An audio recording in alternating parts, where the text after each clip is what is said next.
-30 outside, 34.2 inside, and the little red numbers floating in my eyeballs seem genuinely thrilled about it.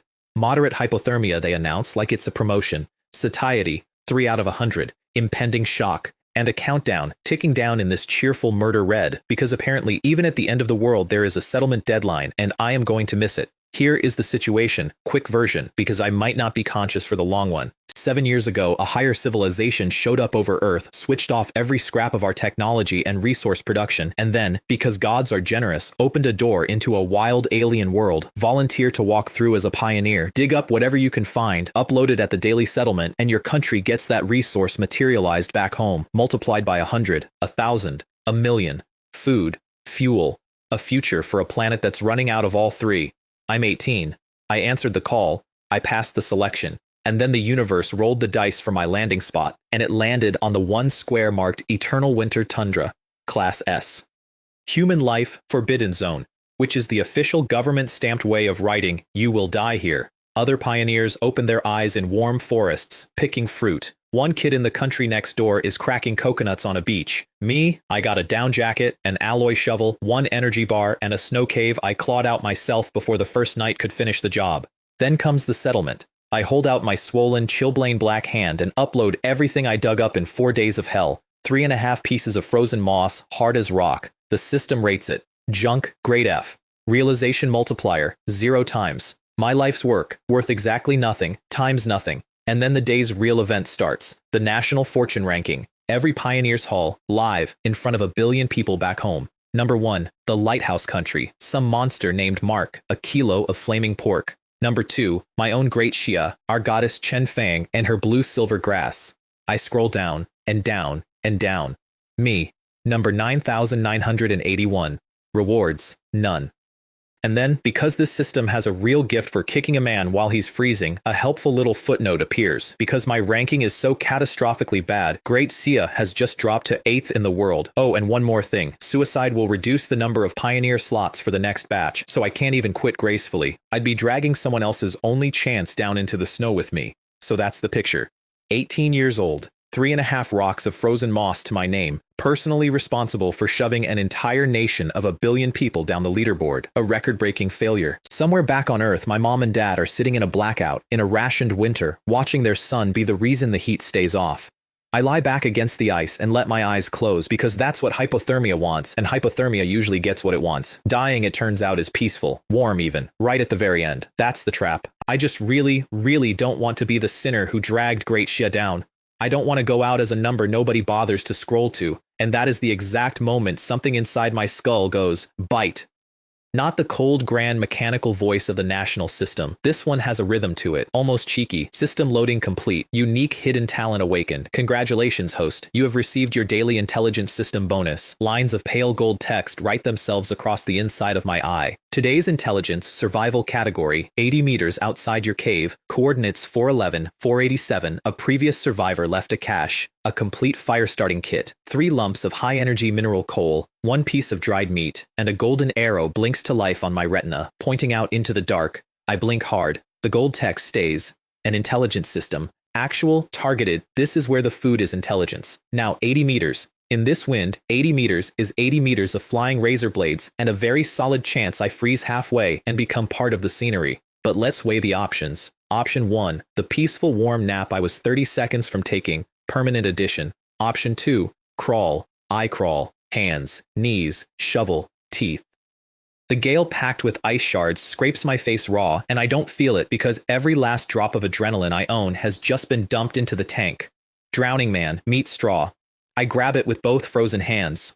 The golden arrow stops, points straight down at my feet. I lift the shovel and bring it down like I'm trying to kill the planet. 1, 2, 3, the crust shatters, and there it is. A leather bag, white with frost, exactly where a voice in my head promised it would be. Flint and tinder soaked in grease, 3 fist-sized black stones, and a palm of dried meat threaded with silver. I strike the flint, and here's where the Eternal Winter Tundra stops making sense in a good way for once, because the moment a spark touches that black coal, it doesn't smolder, it blooms. Eerie blue flame, no warm-up. And 10 seconds later, a heat wave rolls off it hard enough to make me, a man who was a corpse a minute ago, actually break a sweat.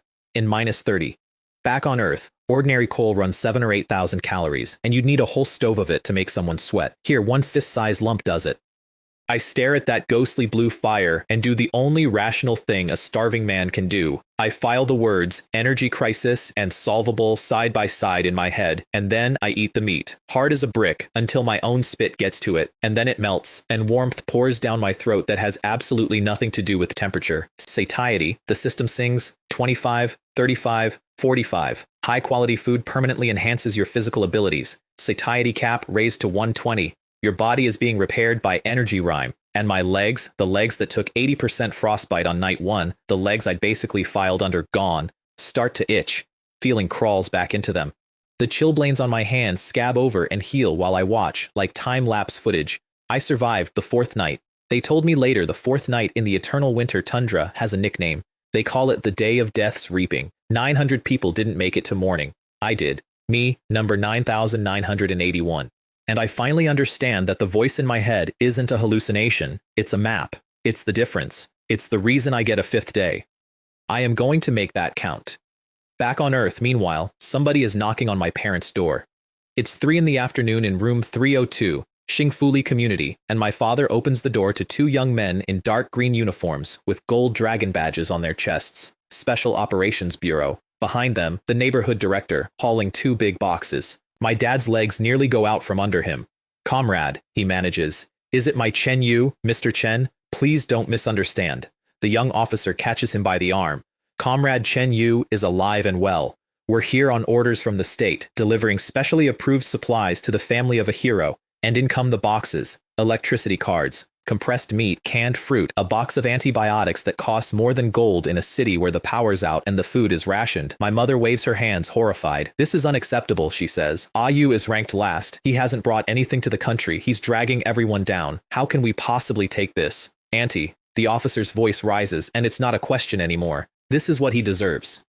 Daring to fight for your country in a desperate place is itself a great spirit. The nation will never let its heroes bleed on the front line while their families freeze at home. Then he tells them the part I never got to, that their son landed in the Eternal Winter Tundra, one of the deadliest zones in the entire wilderness, that he is the only pioneer from all of Great Xia still breathing there. My parents go very quiet. They hadn't dared watch the live streams. All they knew was that their boy was ranked low. They didn't know he was in hell. On his way out, the officer takes a long look at the little girl sitting in the corner. She can't see him. She's been listening to every word with her whole body, and I think, in that moment, he understands exactly why I've been refusing to die. Down in the stairwell, the younger one asks quietly, Captain, will Comrade Chen Yu make it through tonight? The captain is silent for a second. Then he pulls his hat brim low. It's hard, he says. The 4th day out there is called the Day of Death's Reaping. Let's go. Next, family. He doesn't know I've already made it. He doesn't know about the voice in my head. Nobody does. Yet. Good morning, Pioneer B31-7865, says the national system when I wake up, which is a very polite way to open, right before it tells me that 889 people died in the night. 62% of them killed in their sleep by something that came in the dark. I do the math on my own supplies, 2/3 of a strip of jerky, 2 lumps of coal, 3.5 days, if I'm careful and lucky, and I have not been lucky. Then the cheerful little chime again. Bite. And this time, the system's grown up a little.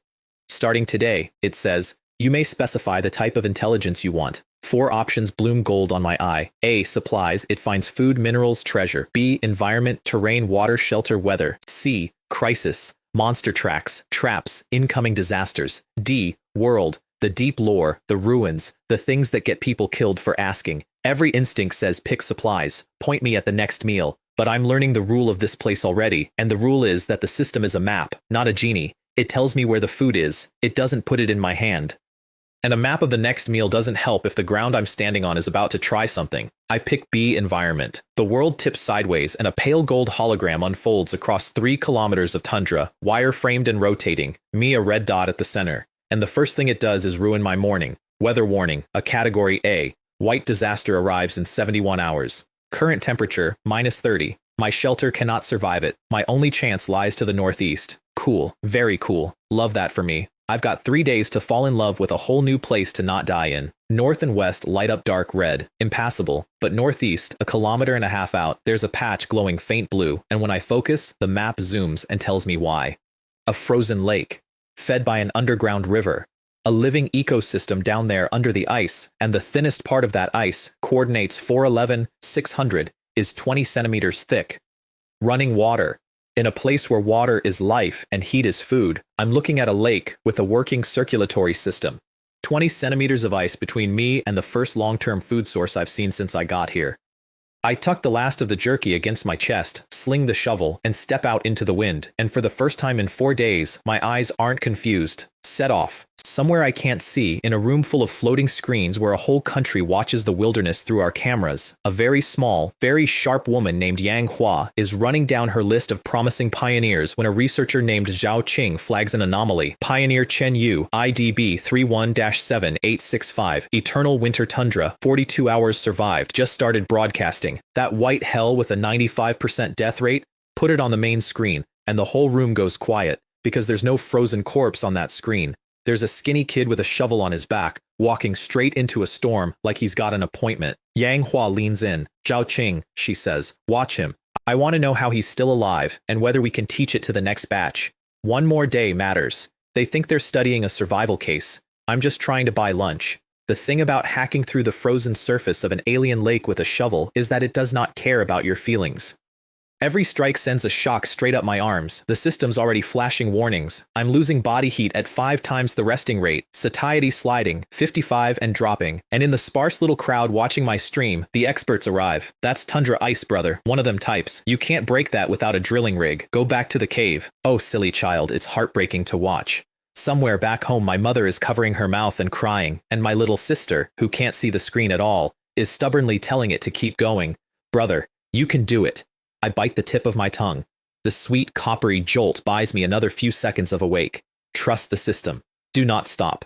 If I stop, the sweat freezes, and the sweat freezing is the actual ending. So I don't stop, and a thin blade of sunlight finds a crack in the clouds and lands on me exactly as the ice gives. Splash. Black water erupts out of the hole, pressure-driven, and slaps me across the face, and I start laughing, because it worked, because the ice really was only 20 centimeters, because I'm a human drilling rig now apparently. The chat detonates. Then, half a second later, some genius asks the obvious question. Okay, he broke the ice. What's he going to catch fish with? And the whole party goes quiet, because they're right. I have a shovel. No rod, no net, not so much as a length of fishing line. Watching a man reach a treasure and go home empty-handed, someone mourns. Back on Earth, my dad is smacking his own forehead. I should have made him take my fishing gear. But here's what the experts in the chat don't have, and I do. I know the ice just opened, and a rush of oxygen just poured into water that hasn't had any in a long time, and every fish in range is about to come to the hole to breathe like moths to a porch light. I don't need a rod. I need patience and a flat piece of alloy. A few minutes. The black surface ripples. Dark shapes rise. A blackfish, forearm long, glides right over my shovel, and I don't rush it. I wait for it to settle, and then every muscle in my arms fires at once, and I heave the shovel straight up out of the water. Splash. A fish, black as tar, scales like iron, lands flapping on the ice. Tier 1 iron-scaled blackfish. The most common trash fish in the wilderness, coarse and bad tasting, and in a place like this, it's a life-saving brick of protein. We caught them, I think, a little hysterically. We really caught them. The chat loses its mind. So the shovel is a fishing net now? This fish is really stupid. It delivered itself. No, correct someone smarter. It's not stupid. It's oxygen-starved, and Chen Yu's intelligence is absolutely crushing it. Which, accurate. Then the dizziness hits. Satiety, 5 out of 120. The long walk and the ice breaking have run me dry again, so I tear off a piece of the silver-threaded jerky, and the chat, which was already unwell, gets worse. Why is that meat glowing silver? Is that heavy metal poisoning? Then a bold gold comment floats up from a retired pioneer named Feng Ming, and it stabilizes the whole room. That's silver-grade food. No wonder he survived. Courage, strength, and luck all at once. Keep going, young man. And immediately, in angry red, a troll from the Sakura country. They ate a strategic Silver Star resource themselves? What a waste. Should have uploaded it. My chat descends on him like a pack of wolves. I don't even have to be there. I'm busy chewing. I go back to the hole and catch a second blackfish, and I'm just starting to feel competent when the water flashes silver, big, twice the size of the blackfish, fast, and I swing the shovel and fling it clear onto the ice. And this thing, this beautiful crystalline white fish, does not flop like a normal fish. It lands, coils, and springs off its own tail straight back toward the hole, a full arc through the air, aiming to escape. No, you don't. I don't even have time to stand. I lunge flat out and swing the shovel like a tennis racket, and the flat of it catches the silverfish mid-flight and sends it cannonballing 7-8 meters across the ice into a snowdrift where it twitches twice and quits. Ice silver pillarfish. Rare. A fish that lives at the bottom of a frozen lake, delicious, and, the system adds, like it knows exactly what I need. Eating it significantly boosts your cold resistance. My hands are shaking, and it's not the cold. It's a rare resource that makes me better at the exact thing trying to kill me. Back home, my dad is on his feet, pointing at a black screen, yelling at my mother. See that? That's skill. That's talent. Old Chen's fishing team never comes home empty. And my mom, wiping away tears, tells him he came back from his last fishing trip with a pair of old slippers, and to sit down. And in the corner, my little sister Ling Ling hugs her doll and prays into the dark.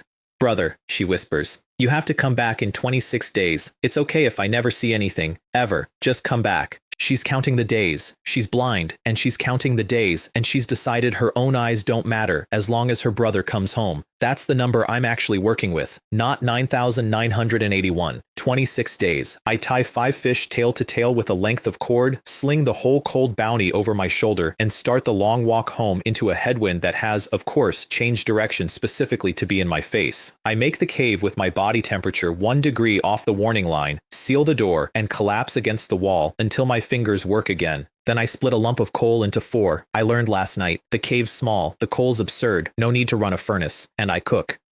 I gut the silverfish, lay it on the flat of the shovel over the coals, and the whole cave fills with a smell like a bamboo forest after rain. I'm reaching to flip it when the other one, the one I was sure was dead, comes back to life, slaps its tail off the ground, opens a mouthful of needle teeth, and launches itself at my face. Too close. A fish that reaches my cheek pierces it, takes a chunk with it.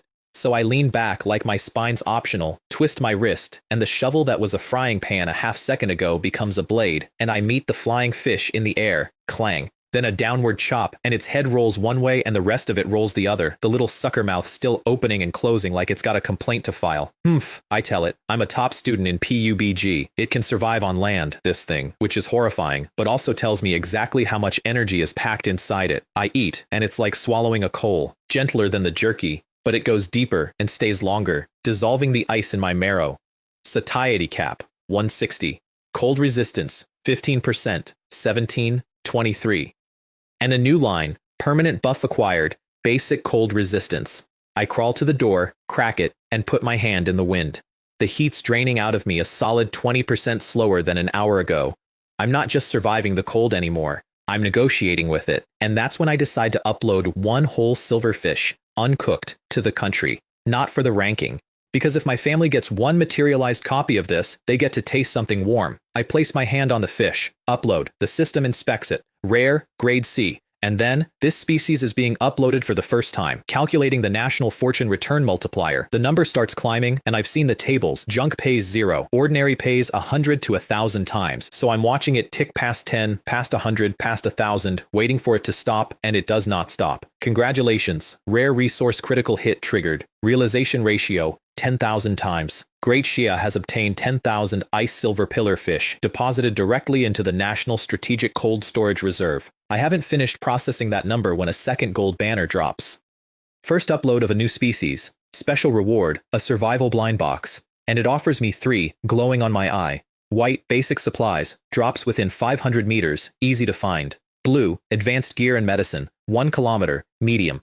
Gold, legendary grade, drops within 3 kilometers, contents that can change your entire situation. Vehicles, weapons, search difficulty, extremely high.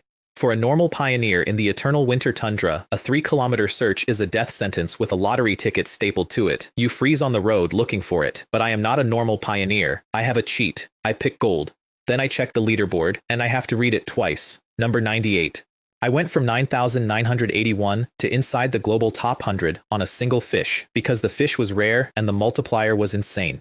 And the top 100 reward is a beginner fitness potion, and that matters because the stronger my ranking, the better the country treats my family, and the better they treat my family, the more likely it is that my sister's eyes get fixed. That's the whole thing. That's the entire engine. Ling Ling's been blind her whole life, and the specialists who could fix it are the kind of specialists a family like ours never gets near, unless one of us becomes a hero. So I'm not climbing a leaderboard. I'm buying my sister a pair of working eyes, 1 rare fish at a time. 2 doors down from my parents, in apartment 401, my second uncle Chen Weiman is watching the military truck unload boxes at our door, and his wife Li Fen is at the window making a sound like she swallowed a hornet.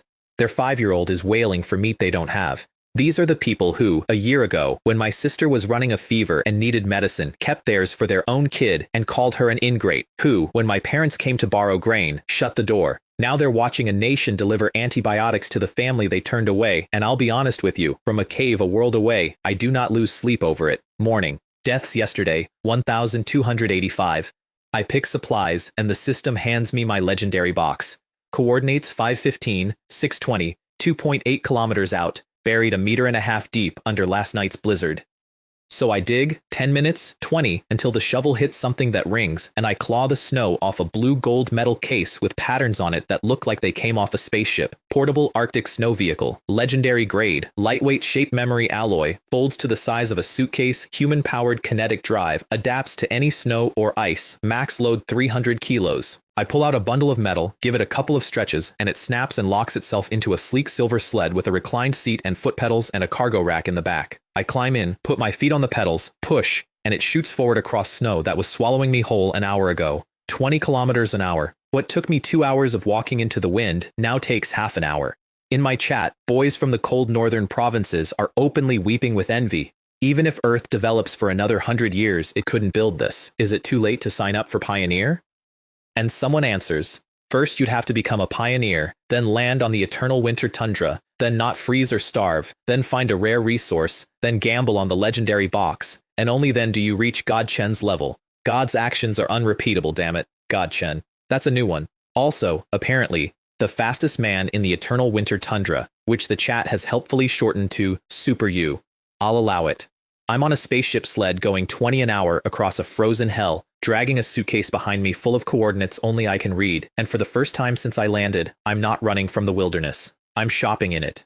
I go back to the lake, and the lake has news. Huge claw marks in the snow, deep and wide, the ice hole torn open, adult snow demon bear, drawn by the smell of fish. A reminder, in case I was getting comfortable, that the Eternal Winter Tundra is a forbidden zone for humans, and the things that actually live here never got the memo. I open the hole anyway, and this time I get greedy in a smart way. I chop up a blackfish and drop the minced mess into the water as chum, and a whole school of silver comes boiling up out of the dark. My fishing technique is genuinely terrible. I miss 8 out of 10 swings. Fish flip off the shovel edge and slap back into the water, but the buffet is irresistible, and by the time the weather warning starts screaming that the white disaster's now 52 hours out, I've got 7 silver fish frozen solid on the ice. Roughly 70,000 wen of them, by wilderness auction prices, tied in a bundle on the back of my sled.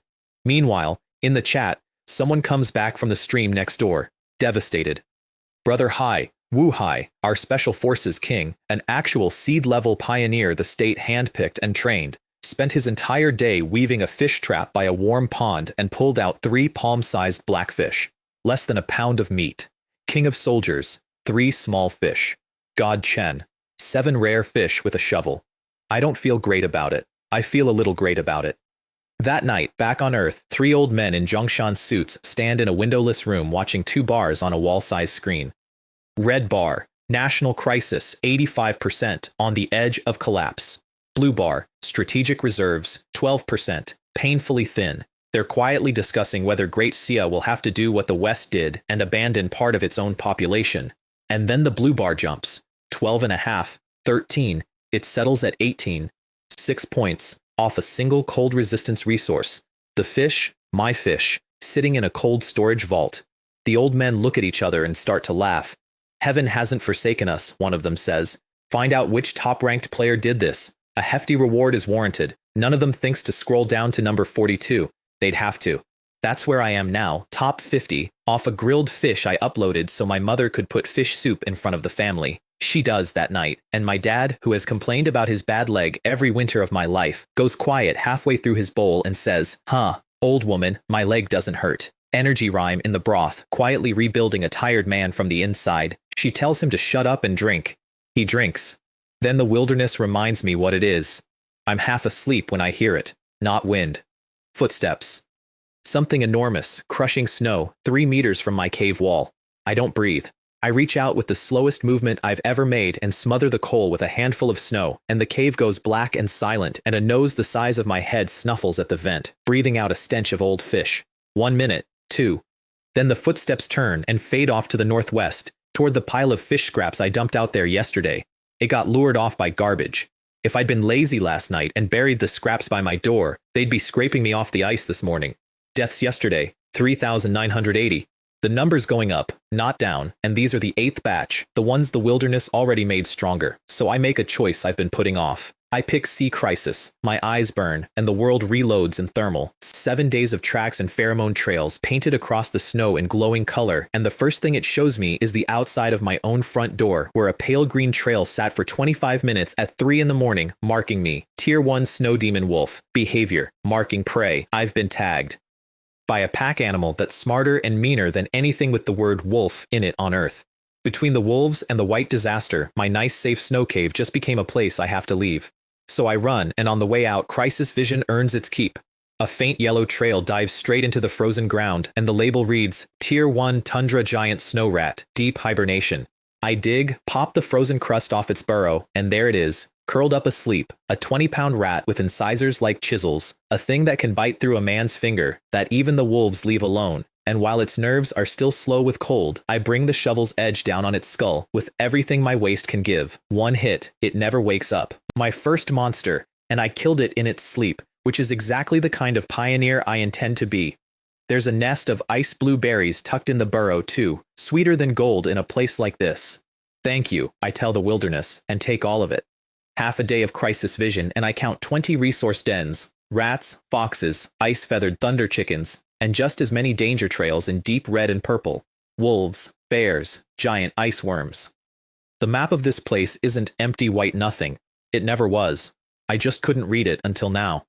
Back on Earth they can, though. Zhao Qing pushes up her glasses in the intelligence center and says the word nobody wanted to say out loud. He always finds resources precisely. He may have awakened a sixth sense, like the chosen ones, like Lighthouse Country's Mark.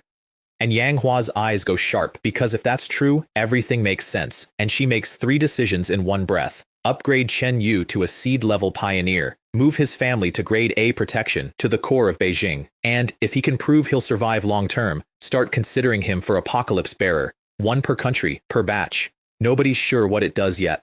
Everybody's sure it decides the next stage, which is how, that same day, an officer named Wang Gong knocks on my parents' door with 4 armed soldiers and tells them to pack. My father instinctively wants to refuse. He's afraid of being a burden. He doesn't want to leave the only home he's known. So Wang Gong looks at my blind sister and plays the only card that matters, Uncle Chen.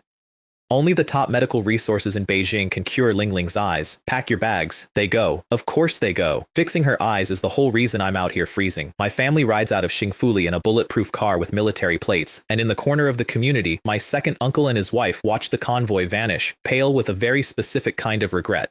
If only I'd known, one of them says. And that's the thing about the wilderness, and about people. Nobody knows which way it breaks until it's already broken. The next morning, the map gives me a choice, and it's a cruel one. The white disaster is 12 hours out now, minus 40 already, and environment intel finally shows me shelter icons, 2 of them. Option A, an abandoned bear cave 5 kilometers off, minus 20 inside, cramped, no resources, rating D, safe, I'll make it easy. Option B, a thermal cave, semi-underground, a constant 0 to 5 degrees, its own water source, room to breathe, rating A, 15 kilometers away. 15 kilometers into the teeth of an incoming Category A storm at full sprint on a sled, and if I don't make it, I've bet my life on a needle in a very large, very lethal haystack. The bear cave is right there. It's the smart, small, alive choice. I turn the sled toward the thermal cave. Comfort now doesn't buy safety later. Let's give it everything. The first 10 kilometers are a fight. The wind swings around into my face, and the sled nearly stops dead, tracks spinning in place, and the temperature drops through minus 50 like the floor fell out. Back on Earth, in a command hall gone silent, Zhao Qing is watching my vitals plummet, and she is not a woman who trembles. She buried both her parents in this wilderness 7 years ago and turned herself into a machine that studies it. But her voice shakes when she pulls the data. Category A, minus 65 at the core. 2 years ago, a seeded pioneer met a mere grade C cold rain and paid for it with an amputation. Chen Yu is facing an A. The chances are effectively 0, and a very small fist slams the control panel. No, says Yang Hua. rising out of her huge conductor's chair like a volcano in a pantsuit. He just improved his physique. He can survive if he reaches a cave. Hold on, kid. 12 kilometers to the cave. My blood is turning to slush and the frost on my eyebrows has iced my vision half shut, and I've got nothing left in the tank. So I reach into my jacket and pull out my last 3 Silver Star grilled fish, my trump card, my whole savings account. And I eat them, 1, 2, 3, in a few bites each, while the chat screams that I've lost my mind. That's a strategic resource. One of those could buy a house, and he's eating them like instant noodles. The audience doesn't get it. I do. Because the instant the third fish hits my stomach, boom, heat erupts out of my core like a volcano going off, breaks straight through some ceiling I didn't know I had. My skin, frozen blue-purple a second ago, flushes bright red and starts to steam. Congratulations, Pioneer. Under extreme cold and a sufficient dose of high-grade food, you have unlocked a gene lock. New ability, intermediate cold resistance. Move, I tell the sled, and I'm not cold anymore. I'm wearing invisible armor made of magma. The tracks bite, the sled screams forward, and I tear a hole in the wind wall that's been holding me all morning. Then I glance back, and I wish I hadn't.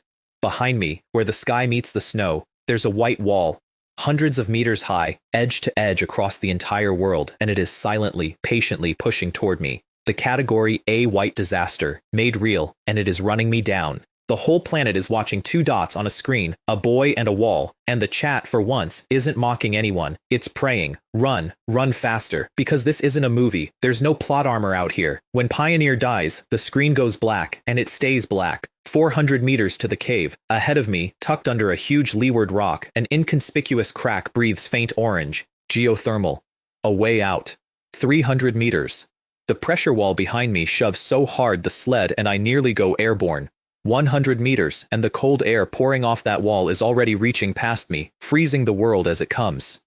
I twist the handlebars, and the sled shoots into the crack like a silver cannonball just as the white disaster hits the rock behind me with a sound like a mountain groaning, and then the cold that got in the door goes to work. Spikes of azure ice grow out of the entrance in real time, meters long, racing inward along the walls like the fangs of a beast, until they collide with the geothermal heat rising from deep in the cave, and the tips melt and freeze and stop. A frozen gate, a row of enormous translucent icicles guarding the mouth of my new home, half melted where hell met heat. I crawl out of my overturned sled, chest heaving, and take stock. Legendary sled, intelligence system, intermediate cold resistance. Miss any one of the 3, and I'm a sculpture out there in the wall right now. That's the math of this place. It doesn't give you a way to survive. It gives you 3, and makes you collect all of them before it lets you breathe. I survived. I actually survived. In the stream, hundreds of millions of people are crying and screaming and demanding to know who said God Chen was going to die. Get out here and take your beating. And a few Sakura country voices show up to sniff that it was just a slightly bigger blizzard. The people of Great Shia are so embarrassing to watch, and my chat, still high on relief, buries them alive. I don't hear any of it. I'm on my back on the floor of a cave that's a balmy +6 degrees, staring at a frozen gate I did not build, listening to a storm end the world 1 meter away, and thinking a single clear thought. I made it 15 kilometers into the deadliest weather on the planet, so the question isn't whether I can survive out here anymore. The question is how big I can get.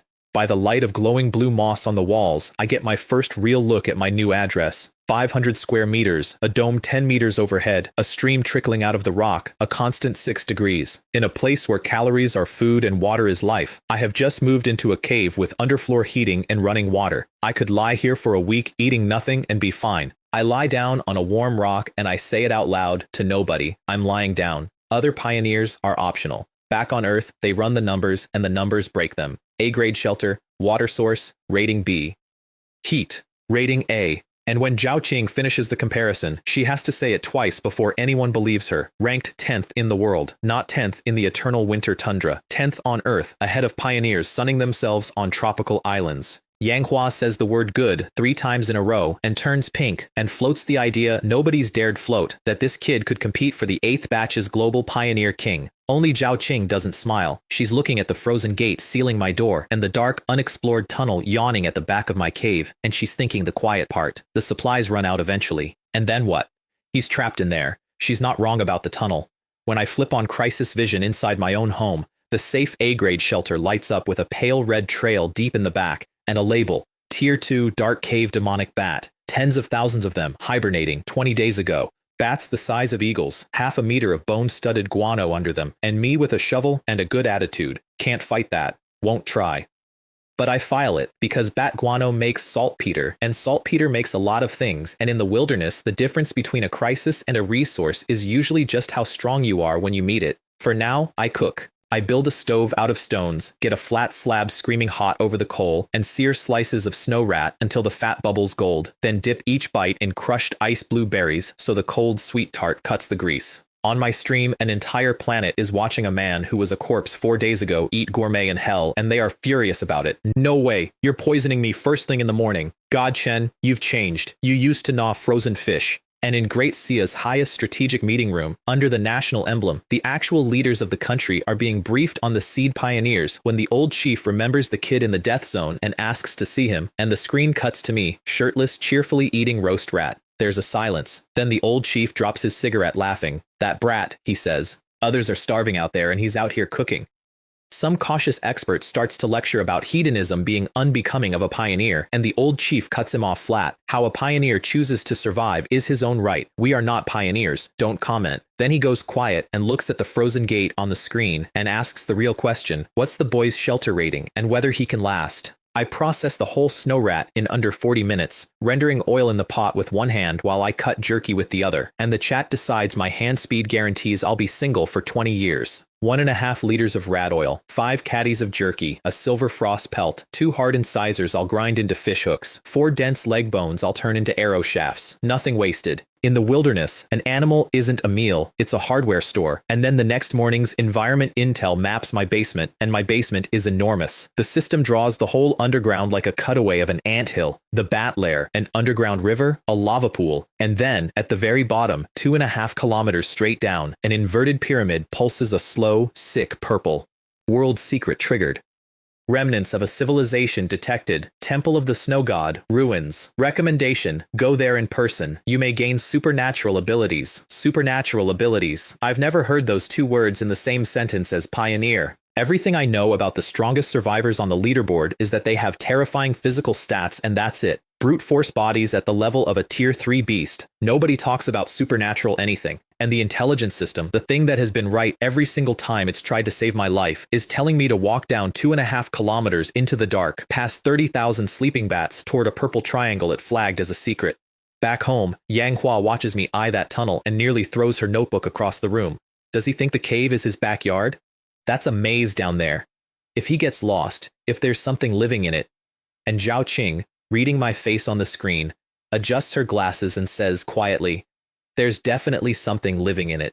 Look at his nose. He's smelling something foul. The excrement of a large social animal. They're right. They're always right.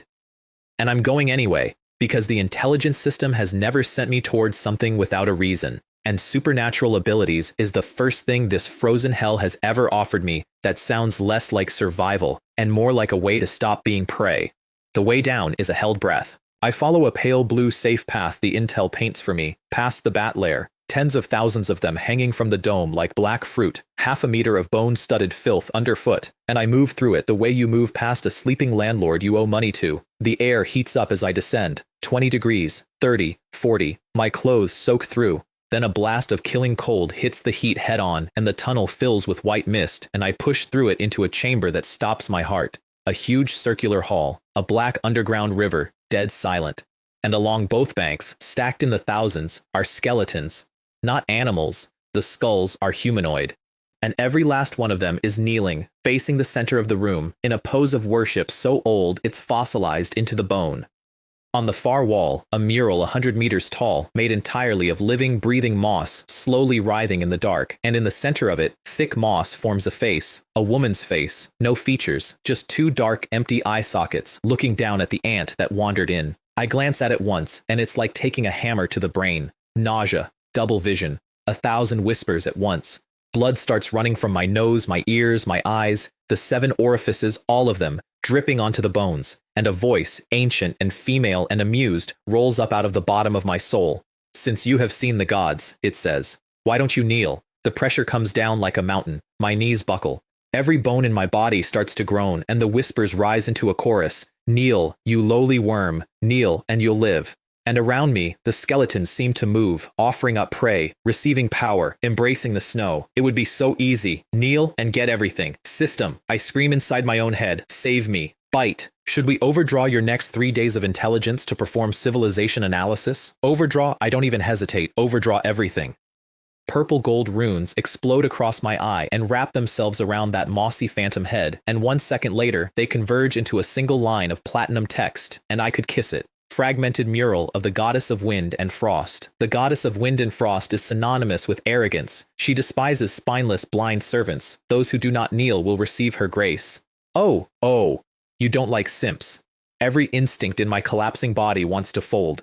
Instead, I slam the shovel into the ground, and I use it to push my spine up, inch by inch, against a pressure trying to break me in half. And because I need something to hold on to, I start singing, in my head, at the top of my mental lungs, the national anthem of Great Shia.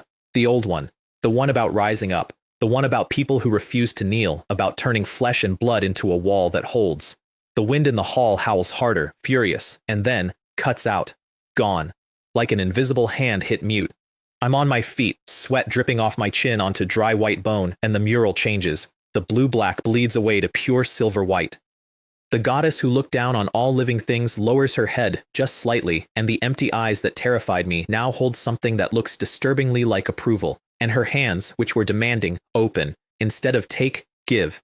Congratulations, pioneer. You have passed the trial of will of the goddess of wind and frost. A tree of ice crystal light unfolds on my eye, most of it hidden in dark mist, only the first 2 nodes glowing. Sequence 1, Winter Servant.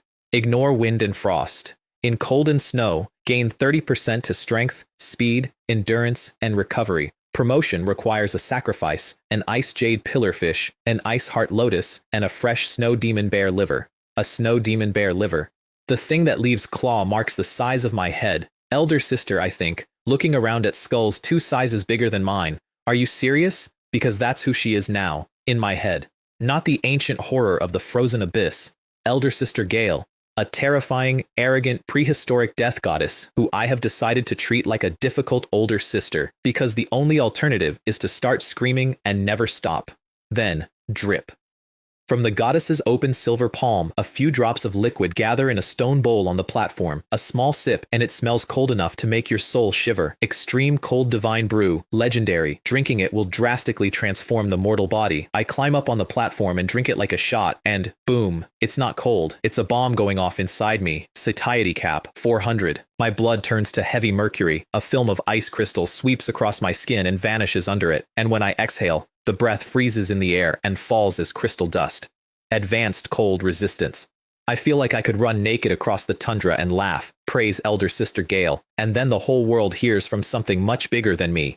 A voice from beyond the sky, past space and time, speaks in the heart of every human being on Earth and every pioneer in the wilderness at once. Blue Star announcement. Great Xia Country, 8th batch, Chen Yu, has triggered and completed the Trial of the Gods, advancing the exploration. The first stage of the wilderness, survival of the fittest, has ended. The second phase, the apocalypse contest, is about to begin.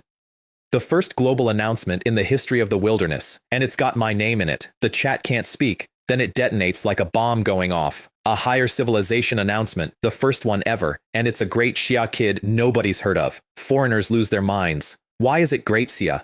It should have been our mark. He single-handedly pushed history forward, and that's not fair. On the dark web, the world's largest wilderness betting market posts fresh odds on whether I leave the ruins alive. And across the ocean, Lighthouse Country's roundtable convenes to remind everyone that 32 pioneers have stumbled into ruins in 7 years, that 20 died within the hour, and 8 of the survivors went insane and killed themselves after making it home. And then they bow their heads and murmur in unison, praise the flames of war. A new tag has appeared next to my name on the leaderboard, and unlike every other tag on it, which glows gold, this one is pure black. The gaze of the goddess of wind and frost. Black. Every buff in this system is gold. Mine's black. Like a curse. Like something's watching me and hasn't decided yet.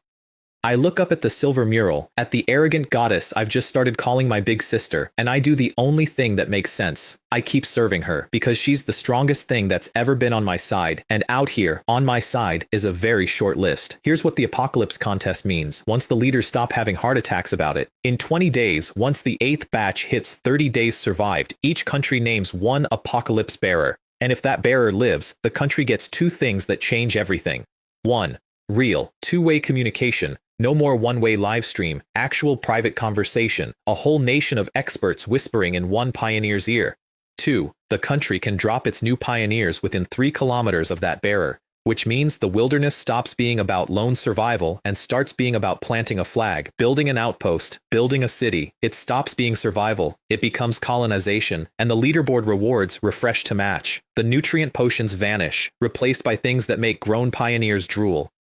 First place, an Overlord's Bow, legendary grade, plus a 40% boost to the entire nation's natural environment. Even the 100th place reward gets multiplied by 10. I look at that number 1 weapon, a ranged weapon that could actually punch through the hide of the things down in my cave, and I want it in a way that surprises me. Out in the wilderness, everyone reacts to the news, and I get to watch my future problems get introduced one by one. There's Chen Fang, Great Xia's number 1 and the world's number 2. Who remembers I scored a few points below her in selection and never gave me a second thought, now vowing she'll always be number 1. There's little Mark of the Lighthouse Country, lounging on a hill of monster corpses, thanking me, genuinely thanking me, for triggering these fat rewards early because the legendary weapon is obviously going to be his. And far above all of them, 10,000 meters up riding a tier 3 wyvern, the actual world number 1, Big Mark, grins at the announcement and says, "Serve a god?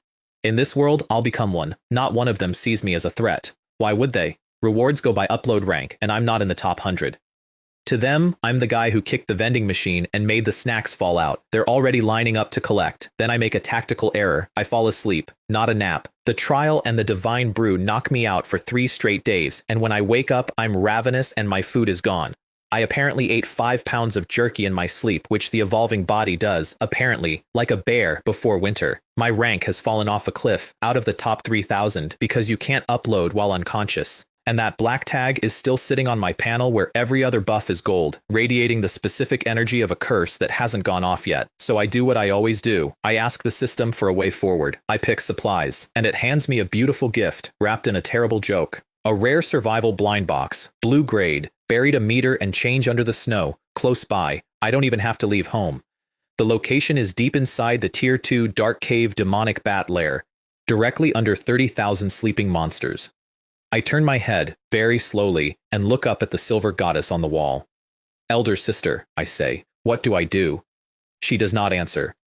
She never answers when it's funny. While I'm dying inside a cave, the rest of the planet is going up in flames. My blacked out stream, 3 days of a dead black screen, has done the impossible and exploded from tens of thousands of viewers to 3 million. Because apparently a nation will hold its breath watching a black rectangle if it's the right black rectangle. The trolls call me a useless piece of trash who only knows how to sleep, and the retired pioneer Feng Ming gold comments to calm everyone down. A black screen means sleep, coma, or capture. And given the trial he just survived, this one's exhaustion. And in the intelligence center, the numbers are grim. Mortality is already at 31% on day 14 because the fat new rewards have driven half the wilderness insane with greed. Zhao Qing asks whether I've locked the apocalypse bearer slot, and Yang Hua shakes her head, not optimistic. His rank fell off the leaderboard. The big shots think he's uncontrollable. It's been put on hold. Meanwhile, a neutral news station in Switzerland reports that my little stunt with the ruins spiked global rare resource trading by 300%, and that Great Xia, quietly leveraging its seed pioneers minerals and my fish, has clawed its way from 8th in the world back to 5th. The country I dragged down is climbing again, and the kid who kicked it off is a black rectangle nobody can scroll to, slowly being forgotten, right on schedule. I don't know any of that yet. I'm too busy planning how to rob a monster. When my stream flickers back on after 3 days, the chat forgets to be relieved because they're too busy staring at my face. Something's different. The skin's gone pale, cold, almost luminous, like jade. The scrawny kid is gone. There's actual definition now, and the eyes are deeper and colder than they were. Did God Chen use a beauty filter? Someone asks, genuinely. No, says Zhao Qing on Earth, quietly, to herself. That's what the trial did to him. His body's better than a seed pioneer's now. Then I go rob a monster. The crisis map draws me the only survivable line through the lair, not down the middle where the guano's a meter deep and you sink, not along the left slope where the rocks slide and clatter, but tight along the bone deposits on the right wall. So I move like a rumor, one silent step at a time, 30,000 eagle-sized tier 2 beasts grinding their teeth in their sleep above my head, and I get to the pale mud slope the box is under, and I do not dig. I slide the shovel in gently and peel the filth away 1 inch at a time, telling myself the whole time that this is a resource, this is fertilizer, this is a strategic asset, and not, in any way, a horror I will remember on my deathbed. And a faint blue light blooms in the muck. Rare survival blind box. I lift it and I leave, and I never make a sound. On a stream with 3 million people watching, the screen just fills with question marks. Bat, did something just whoosh past? It's so smooth, so clean. God Chen is doing a $0 heist in a tier 2 monster lair. 90% of the new viewers have no idea there was ever a treasure chest. He moved too fast to see. Back in the warm cave, I wash the stink off in the stream and open it, and out floats a cloak that looks like it's woven from liquid mercury. Polar Optics camouflage cloak, rare, made from tier 2 wilderness chameleon skin and optical fiber. I pull it on, and on the stream, I ripple once, like a stone dropped in water, and vanish. 99% invisible when I hold still. It bends light when I move, and, the part that matters out here, it hides my body heat and my scent. In a world where everything hunts by smell and warmth, I just became a ghost. It's a wild artifact. It is also, and I cannot stress this enough, not food. My face is going gray again, my stomach's eating itself, and I choke down my last 2 trash blackfish just to keep the lights on. Great gear. Doesn't fill you up. The chat, briefly sober, agrees. Doesn't matter how good the equipment is if he starves to death holding it. On Earth, nobody's impressed. In the intelligence center, the team practically mourns the cloak. What a waste, says the guy who runs Wu Hai's file. If Haiju had that, he'd have already snuck into the venomous spider's lair and killed it, an invisible ghost assassin. If Chen Fong had it, she could work the deep mines without a scratch. Zhao Qing pushes up her glasses and interrupts them. Too early to call it. That black tag. Based on my research, it might bring luck. A black tag, they scoff. That color is not a good sign. And in the highest strategy room, the leaders argue over who gets to be Great Sia's apocalypse bearer, and my name comes up and gets put back down. He's resilient, sure, handles cold, but his stats are far below the elite soldiers we trained. The fertilizer in his cave is nice, but we can't bet the fate of 1 billion people on bat droppings. Lower his priority. Focus on Chen Fang and Wu Hai. We need a sword that can pierce the sky. And just like that, on the biggest map in the country, my figure gets smaller. Blurs, fades to the edge, forgotten, which is fine, genuinely. Let them forget me. Forgotten is just another word for underestimated, and underestimated is the only starting position I've ever had. Besides, I've got a cheat, a cloak, and a very specific plan. I just need the storm to end so I can go outside and start ruining everyone's assumptions. My family, meanwhile, has traded one kind of cold for another.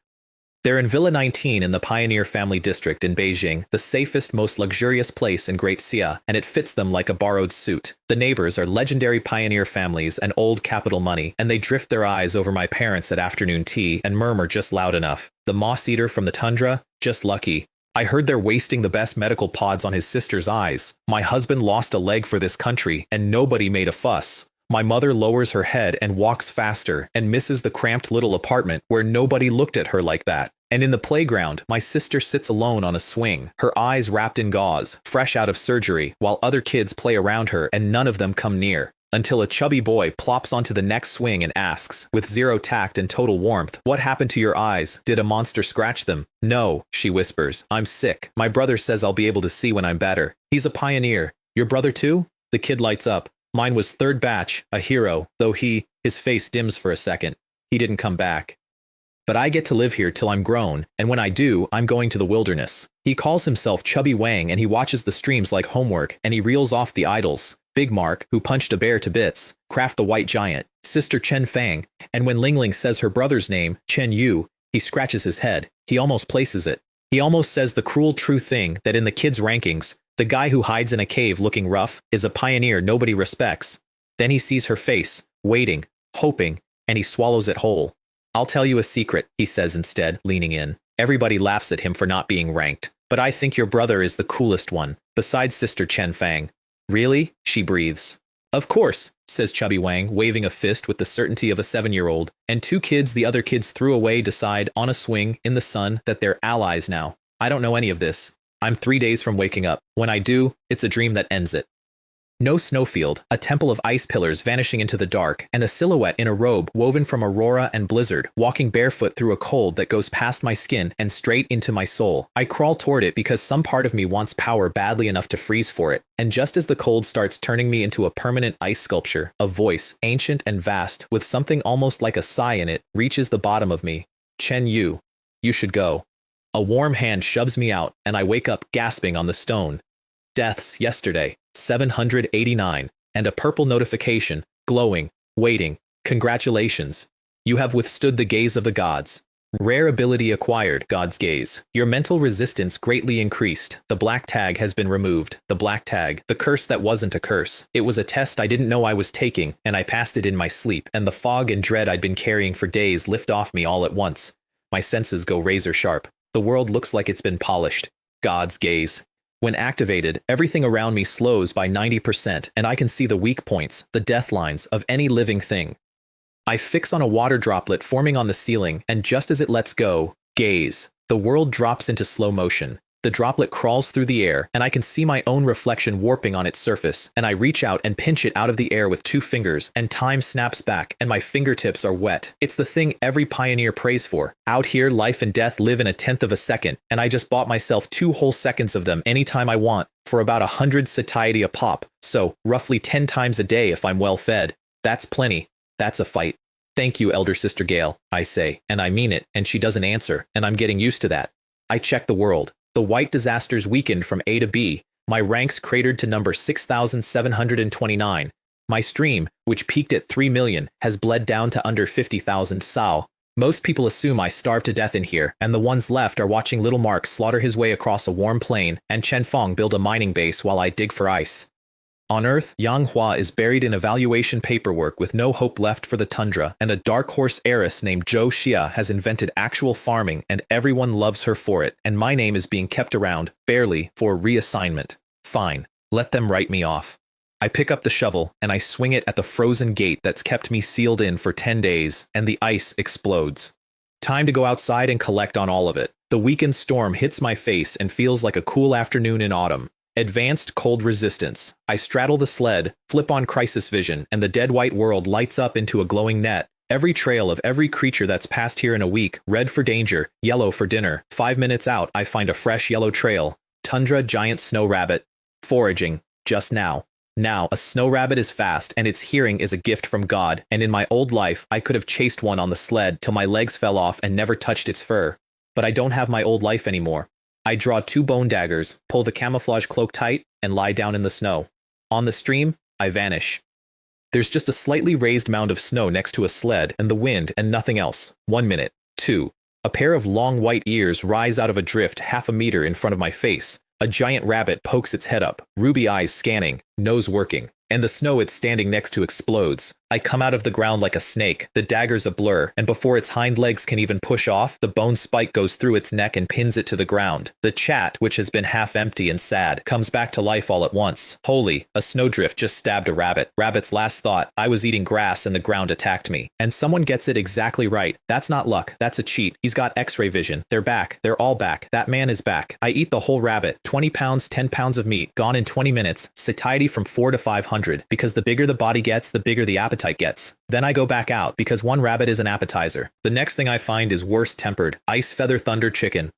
Picture an angry peacock made of iron feathers with a beak like a chisel and the disposition of a landmine. Pioneers have been pecked to death by these. I close in under the cloak, and unlike the rabbit, this one doesn't wait. It launches out of the ground like blue lightning, beak aimed straight at my forearm, fast enough that the whole thing is a blur to the audience. God's gaze. The world goes syrup.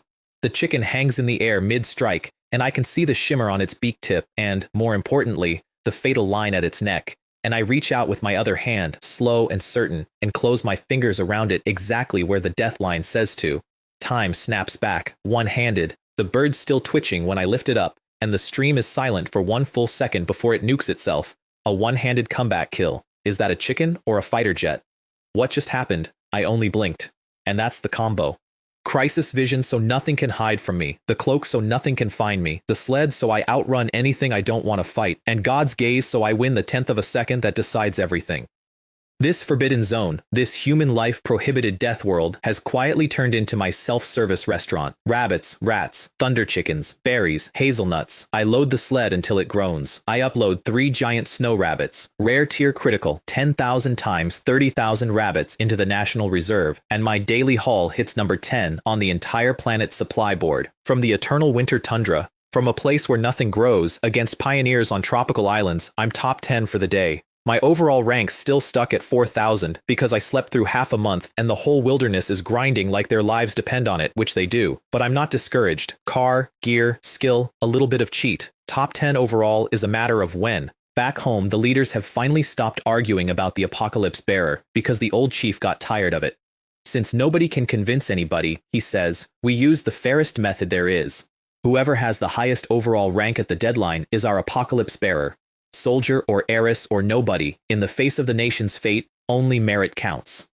Then, because he's in a good mood, he asks to see the day's upload chart, and the top bar isn't Chen Fang, and it isn't Wu Hai, and it isn't the farming heiress. It's a name they'd all just finished forgetting. Number 1 for the day, Chen Yu, 3 giant snow rabbits. The old chief laughs out loud. This kid's still alive, and he took the top spot for the day, quietly. He raises his teacup, half joking. Hey, if he does this every day, he might just break into the top 10 at the buzzer and snatch the apocalypse slot out from under everyone. Ha! Everyone laughs, because it's a joke. Rabbits aren't farmable. Nobody climbs from 4,000th to 1st. It's a nice thing to say. And off to the side of the stage, Yang Hua's mouth twitches, and inside her head, she is screaming at her commander at the top of her lungs. Sir, you have no idea at all, how terrifying gear enthusiasts can be. Here's the part the leaderboard doesn't show you. Every fish, every rabbit, every crate of berries I upload lands somewhere. Back in my old building in Xingfuli, the neighborhood committee works through the night carving up the rabbits I sent and hands them out door to door.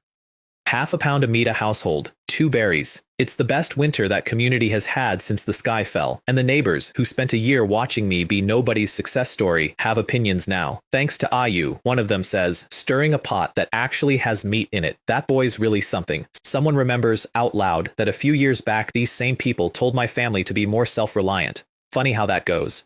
2 doors down, my second uncle's family gets none of it. His kid cries for meat. His wife watches everyone else eat.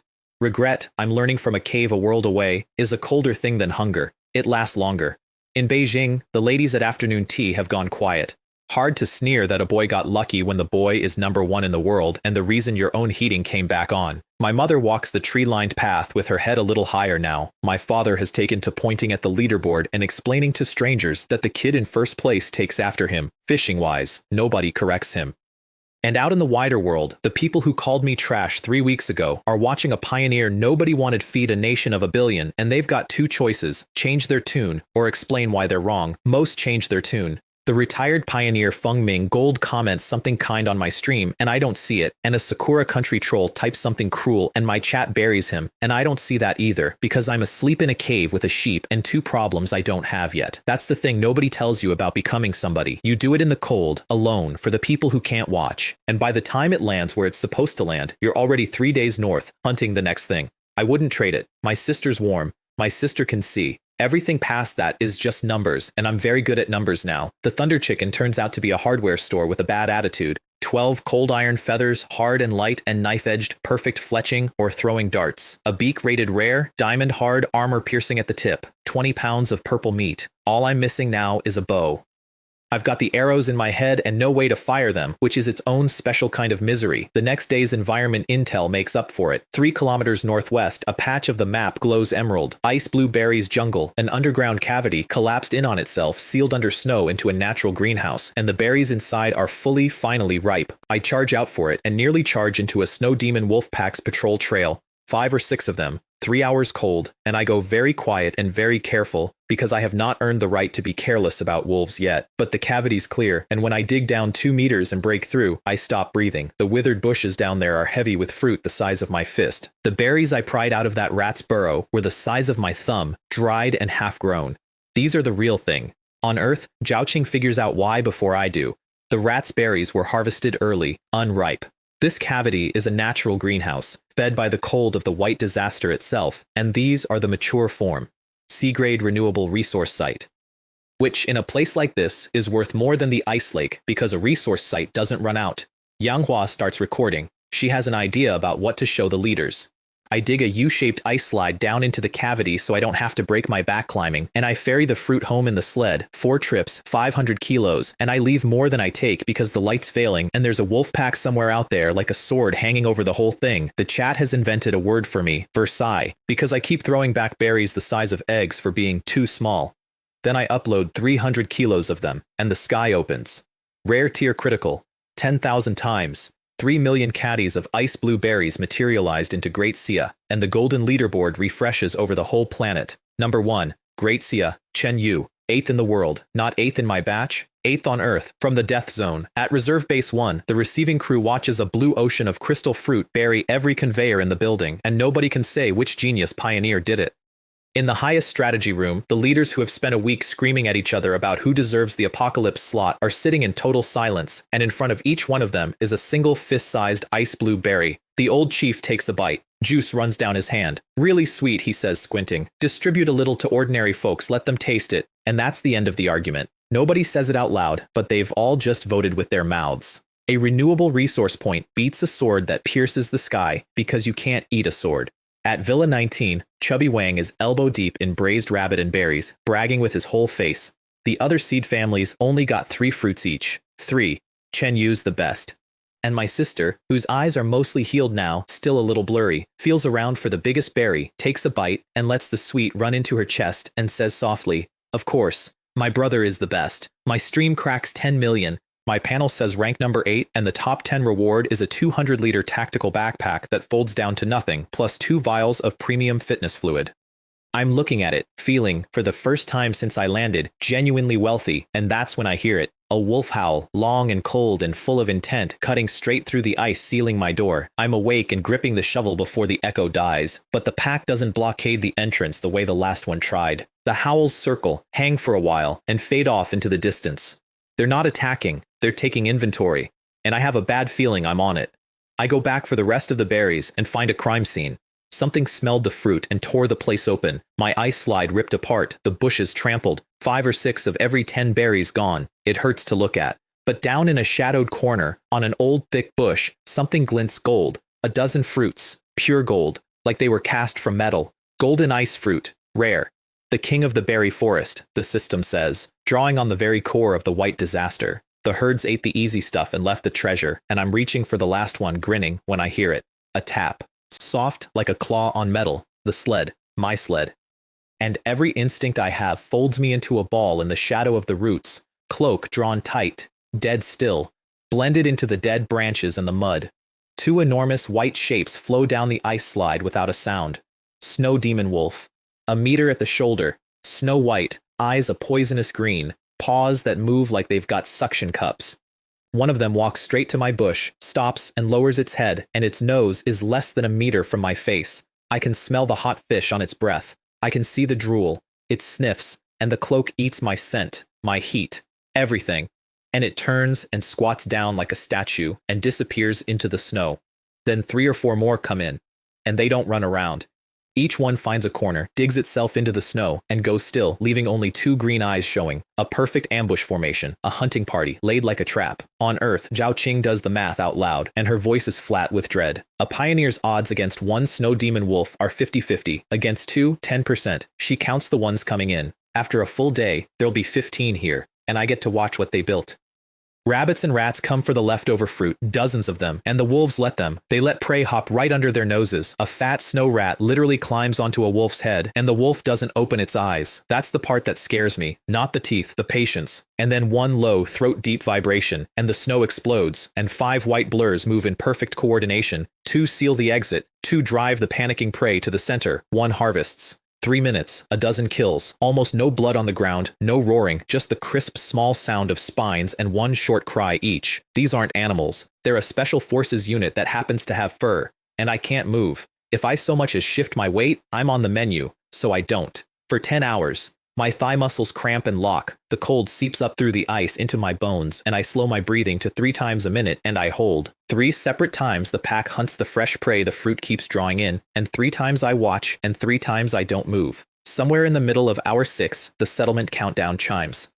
And because the fruit in my arms is so heavy my hands gone numb, I upload 1 golden fruit, motionless, from inside the shadow of a bush surrounded by 15 apex predators. Rare, 10,000 times. And a bonus, another first upload legendary blind box, banked. On the stream, 3 million people assume I'm making a final tribute before I die. I'm just decluttering.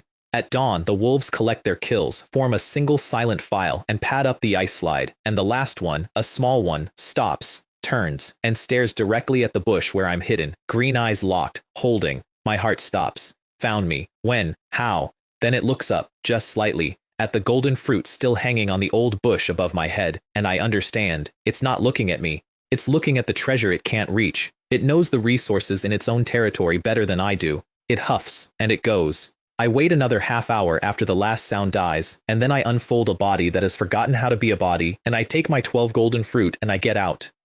Because those 12 are the real prize. One golden fruit is worth more than 100 pounds of the blue ones, the raw material for Silver Star food, the shortcut past everything. And because I've just learned the most important lesson the Tundra's taught me yet, I'm not at the top of anything out here. Not yet. Home, I turn 3 golden fruit and a thunder chicken thigh into soup, and this time the pot doesn't steam. It glows, a faint silver halo turning slow circles over the surface. Silver tier food achieved. I drink the whole thing and it detonates like magma in layers, and my advanced cold resistance jumps from 1% to 5, muscle density up, bone strength up. The apocalypse contest is 20-some hours out, the death tolls climbing as everyone claws for a final rank, and I've got 15 intelligence points banked and a dark red exclamation mark I've never seen before sitting next to the environment option. A major event is about to occur in this area. Spend 15 points for event prediction and panoramic simulation. 15 points is everything I've saved. I spend all of it. And my consciousness gets yanked out of my body and thrown 10,000 meters into the sky, and I'm looking down at the tundra like a god looks at a diorama. Below me, a gray river is moving across the white tens of thousands of giant horned mammoth sheep, ox-sized spiral horns, migrating, and 3 white blades slice into the herd's flanks. Not one wolf pack, 3, hundreds of snow demon wolves, led by 3 snow wolf kings the size of small cars. The kings throw back their heads and roar, and what comes out isn't sound. It's crescent blades of pure cold, hundreds of them, raining down on the sheep like a storm. Ice blade storm. Because the difference between a beast and a monster is that a monster does magic. The herd panics and stretches thin, the old and slow and small falling to the back, and a wall of ice erupts from the ground to cut them off, and about 100 sheep, blind with terror, break away northeast and stampede out onto a flat sheet of lake ice. The combined weight, the drumming hooves, the ice shatters. They pour into the water, and in their panic they blast frost from their own horns, and the frost accelerates the freezing, and one by one, still struggling, they turn into a forest of life-sized ice sculptures, frozen solid, eyes locked in terror, hundreds of them, at coordinates 15 kilometers southwest, the big ice lake. The vision snaps and I'm back on my knees in the cave, drenched in cold sweat, heart hammering. Hundreds of mammoth sheep, nearly 1,000 pounds of Tier 1 meat each, frozen, ownerless, and waiting. I look at the top reward on the leaderboard, Overlord's Bow, legendary, and I think, first place. I have a shot at first place. So on the 28th night, with less than 30 hours to settlement, I do the thing that makes every single person watching decide I've lost my mind. I leave the warm cave. I strip the sled down to nothing but weapons and jerky and 3 golden fruit, and I ride out into a night storm with my rank sitting at 9th, and the chat begs me not to. Are you crazy? Running around at night? Don't go. There are wolves everywhere. Where did the fastest man in the wilderness go? They think I broke. I'm just early.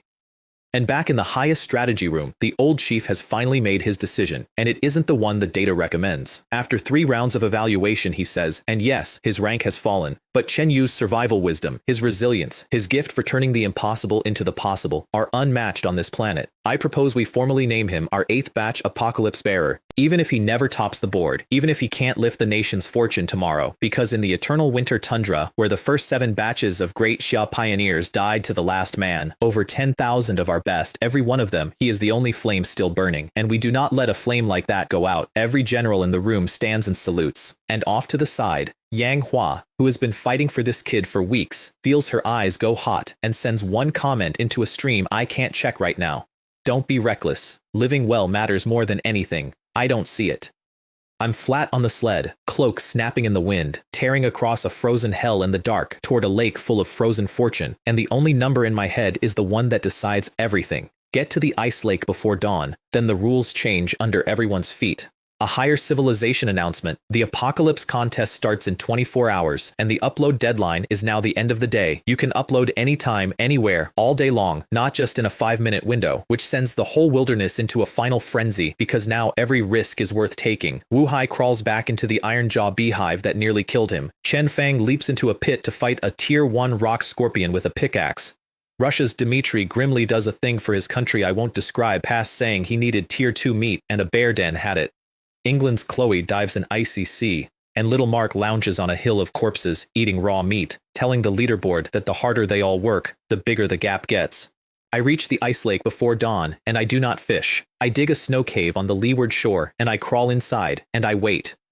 The whole planet, of course, decides I'm fishing. Zhao Qing pinpoints that I've stopped 100 meters from the old fishing hole and concludes reasonably that I've come back to the one thing I'm best at, playing it safe for a stable haul. The great neutral review center in Switzerland, with 1 billion people watching, has its host beam that Chen Yu has wisely returned to ice fishing, his signature move, a dark horse comeback in the making. An expert nods sagely about prioritizing safety and stable returns. Everyone agrees, he's fishing. The same broadcast has to report that Australia's Chivi, ranked 4th in the world, just died, climbing a cliff for monster eggs on the final day, met a returning thunderhawk, and fell. The flame of life extinguished, the host says, and the chat grieves, and it's a good reminder of what this day is. One wrong step at the top of the world, and you're gone. The countdown burns down. 18 hours, 12, and I sleep soundly, like a baby, in a snow cave by a lake, while a planet watches and decides that's the mental fortitude of a top pioneer resting up before the big catch. At Villa 19, Chubby Wong has gathered a pack of kids around the projection to watch my brother win, and they get bored of watching me sleep and drift off to other streams, and my sister sits in the corner clutching the rag doll I made her before I left, and asks nobody in particular, "Bro, will we really win?" 5 hours left. My rank slips to 11th out of the top 10. And in the Switzerland studio, the expert who spent all morning praising me completely loses it on live television. He was tricked by the rules, he insists. He couldn't get back to his cave to teleport the supplies. He'll always be in my top 3. Damn the rule change, damn the hire, and his mic cuts out. 2 security guards drag him off the stage while 1 billion people laugh. The trolls have their day. Chen the coward. What bad luck. I even bet on him for top 5. In the snow cave, I stir, I stretch, I eat 2 bites of jerky and drink some snow water, and I look at the countdown, and I climb back into the cave and go still again. Because I'm not waiting to fish. I'm waiting for a stampede. 3 hours to settlement, and the earth starts to shake. I press my face to the mouth of the snow cave, and there they are, a gray cloud tearing across the night, hundreds of mammoth sheep driven ahead of a wall of the Wolf King's ice storm, exactly the way the vision drew it. Most of the herd peels off and thunders away, but 100 of them, blind with terror, come straight for the shallow ice where I'm dug in, like 100 runaway tanks. The ice screams and gives. The front ranks feel it too late and can't stop. The weight behind bulldozes them in, and they crash into the black water, crowded and panicking. And just like the vision, their own fear becomes the murder weapon. The frost blasting off their horns freezes the water around them faster, and their thrashing slows and stops. In a few minutes, the shallows become a forest of ice sculptures, each one a life-sized mammoth sheep with terror frozen into its eyes. They scared themselves to death. Nature, doing its most brutal work and calling it art. I wait for the ice to settle, and then I climb out and stand among them, and my heart's going like a drum.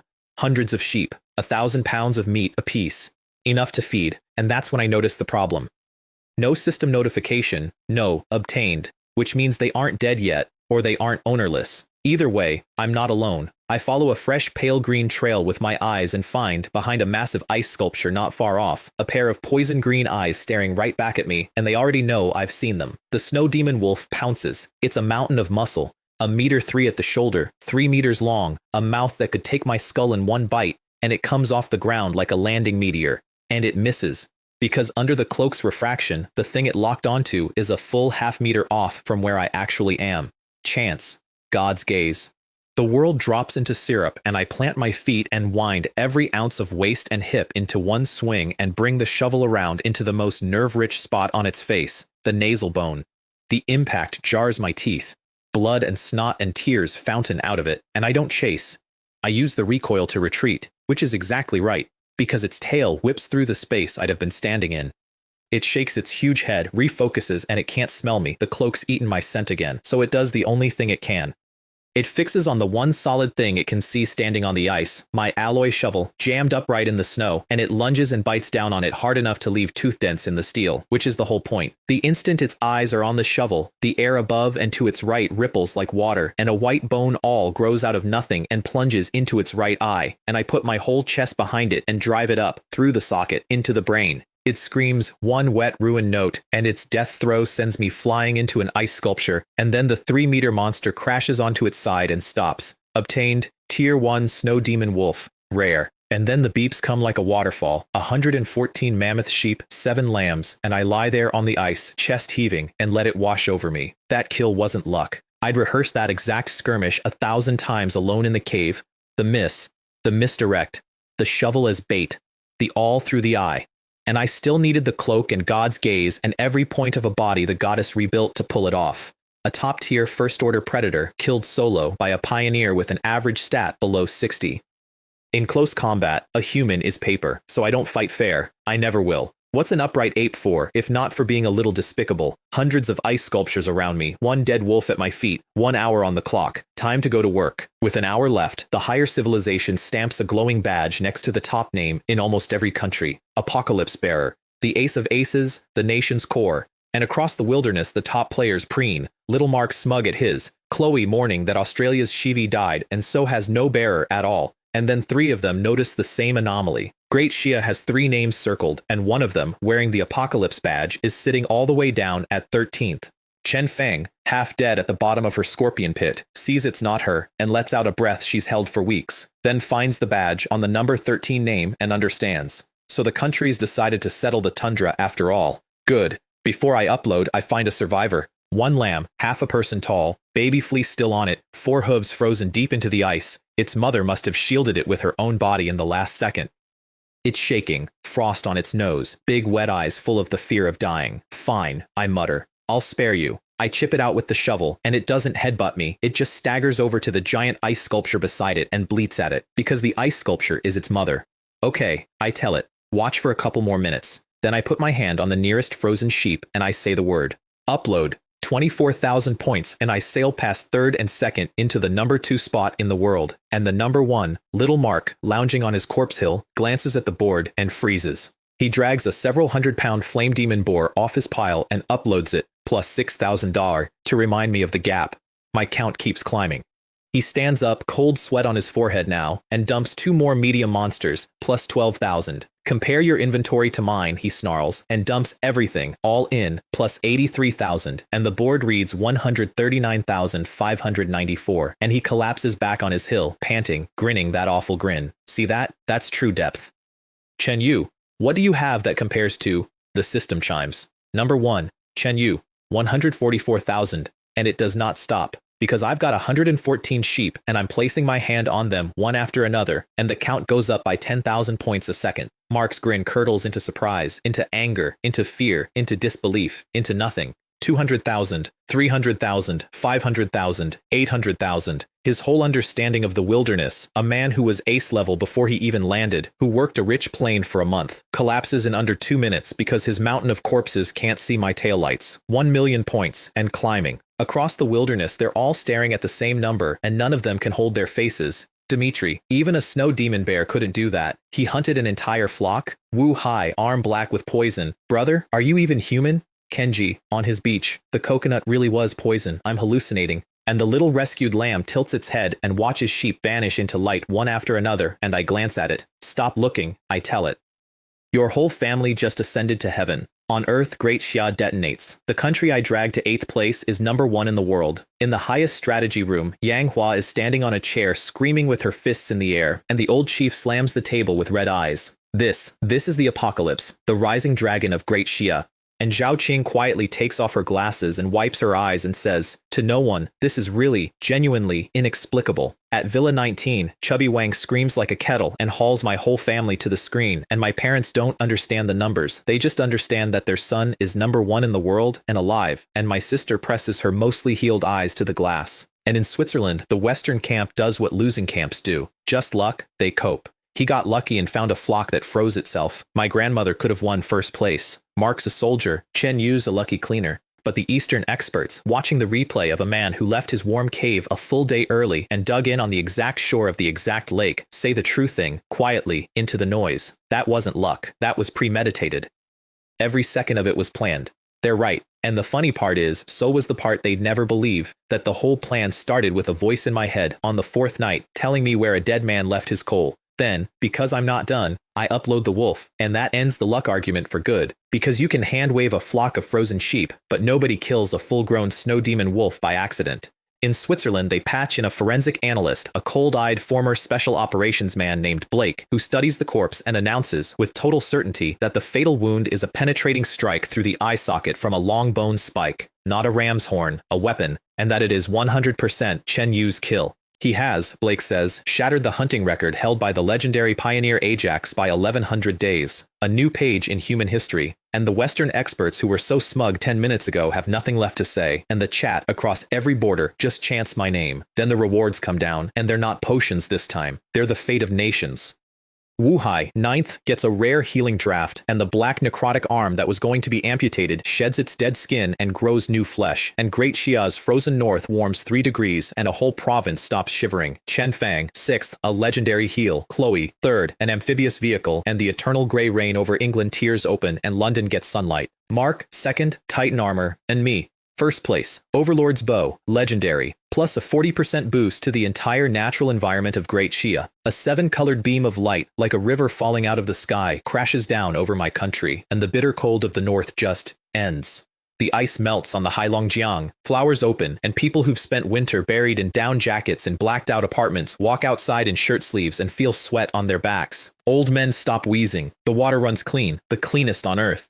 The country I personally dragged to 8th place a month ago climbs back toward the top of the world, and the old chief stands in a quiet room with tears in his eyes and says the thing that turns out to be the whole point of all of it. After the higher civilization came, we refused to give up on anyone. That's why our ranking fell, and it is exactly because we refused to give up on anyone that heroes like Chen Yu could exist at all. I don't hear the speech. I'm standing on a lake full of melting ice sculptures holding a legendary bow I haven't fired yet when the sky speaks again. Special announcement. Chen Yu's total points, 1.18 million, exceed the combined score of everyone ranked 2nd through 100th. A unique hidden achievement is triggered. Fault line myth. An additional mythic grade reward is granted. Mythic. The tier above, legendary. Reward 1. A mythic grade title, Master of Provisions. This pioneer may materialize acquired resources at any time and any place, once per day. Reward 2. A mythic grade survival blind box. I stand there and read it 3 times. A title that lets me upload from anywhere, no cave, no teleport window, the way I couldn't for the berry forest, the thousands of pounds I had to leave rotting on the branch. And a mythic box, a tier of thing no human has ever held.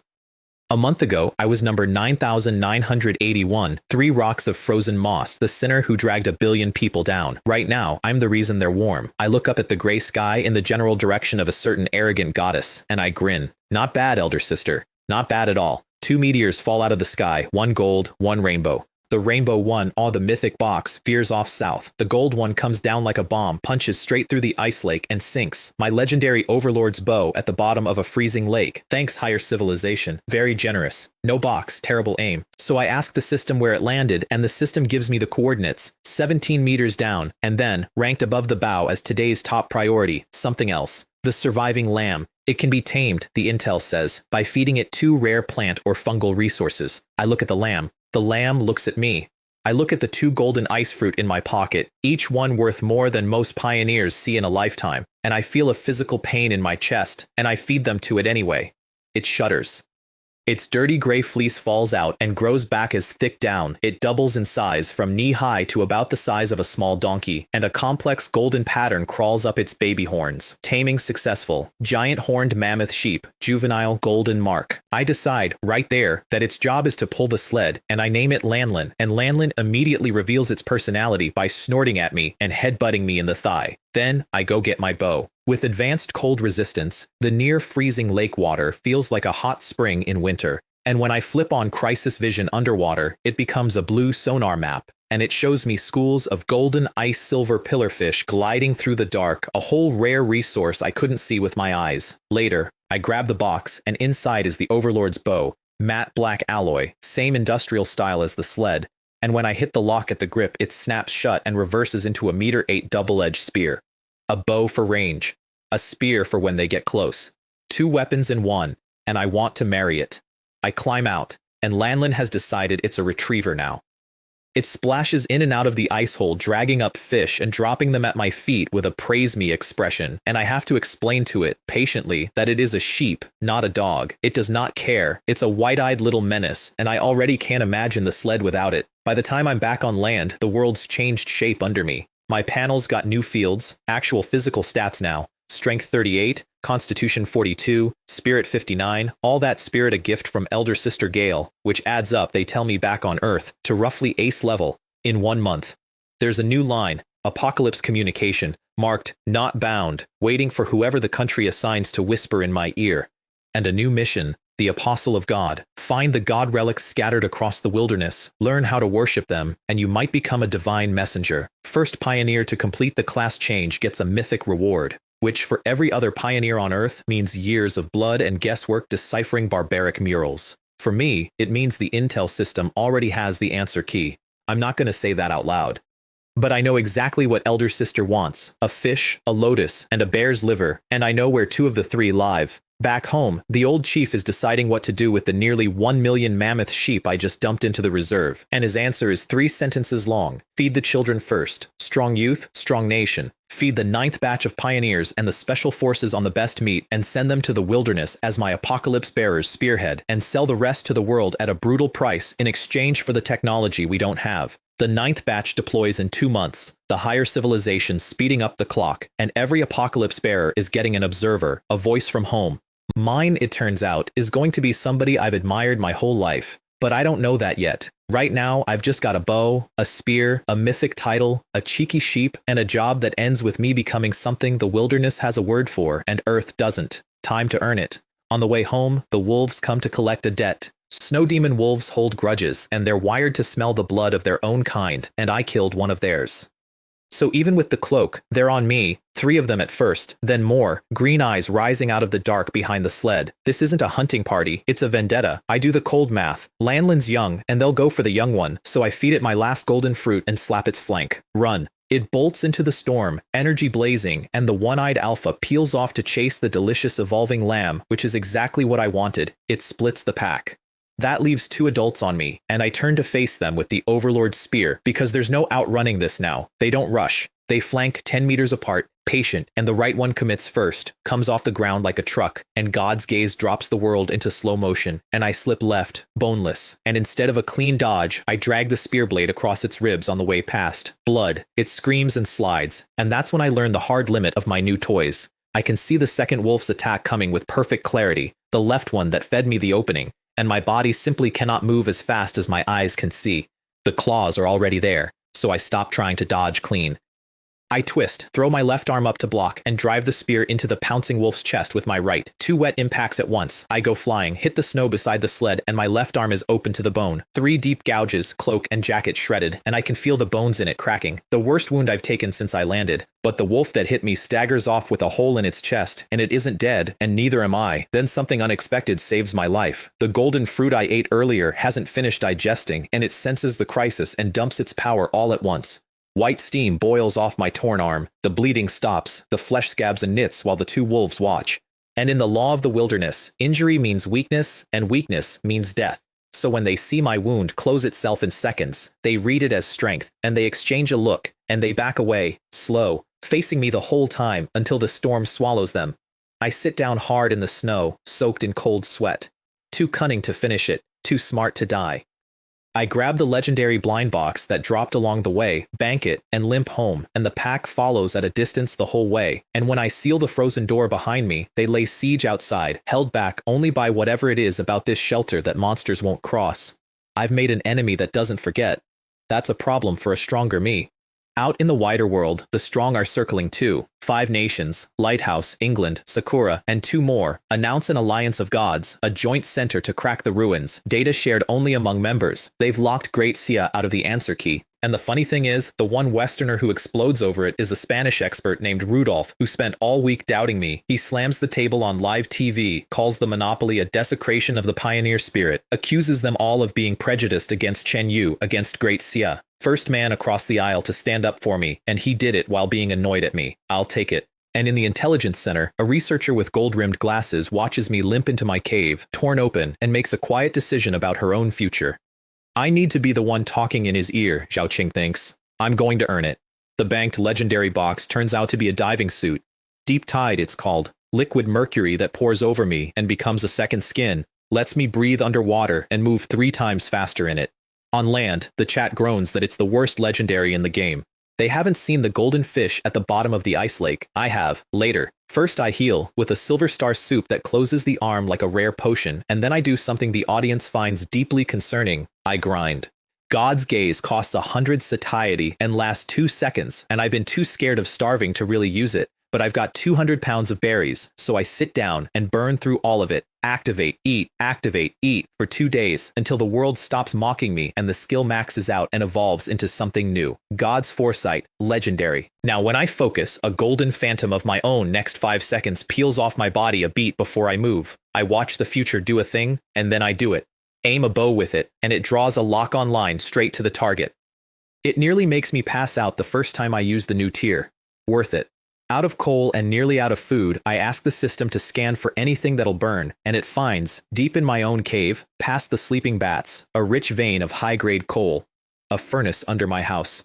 I'll never run out of fire again.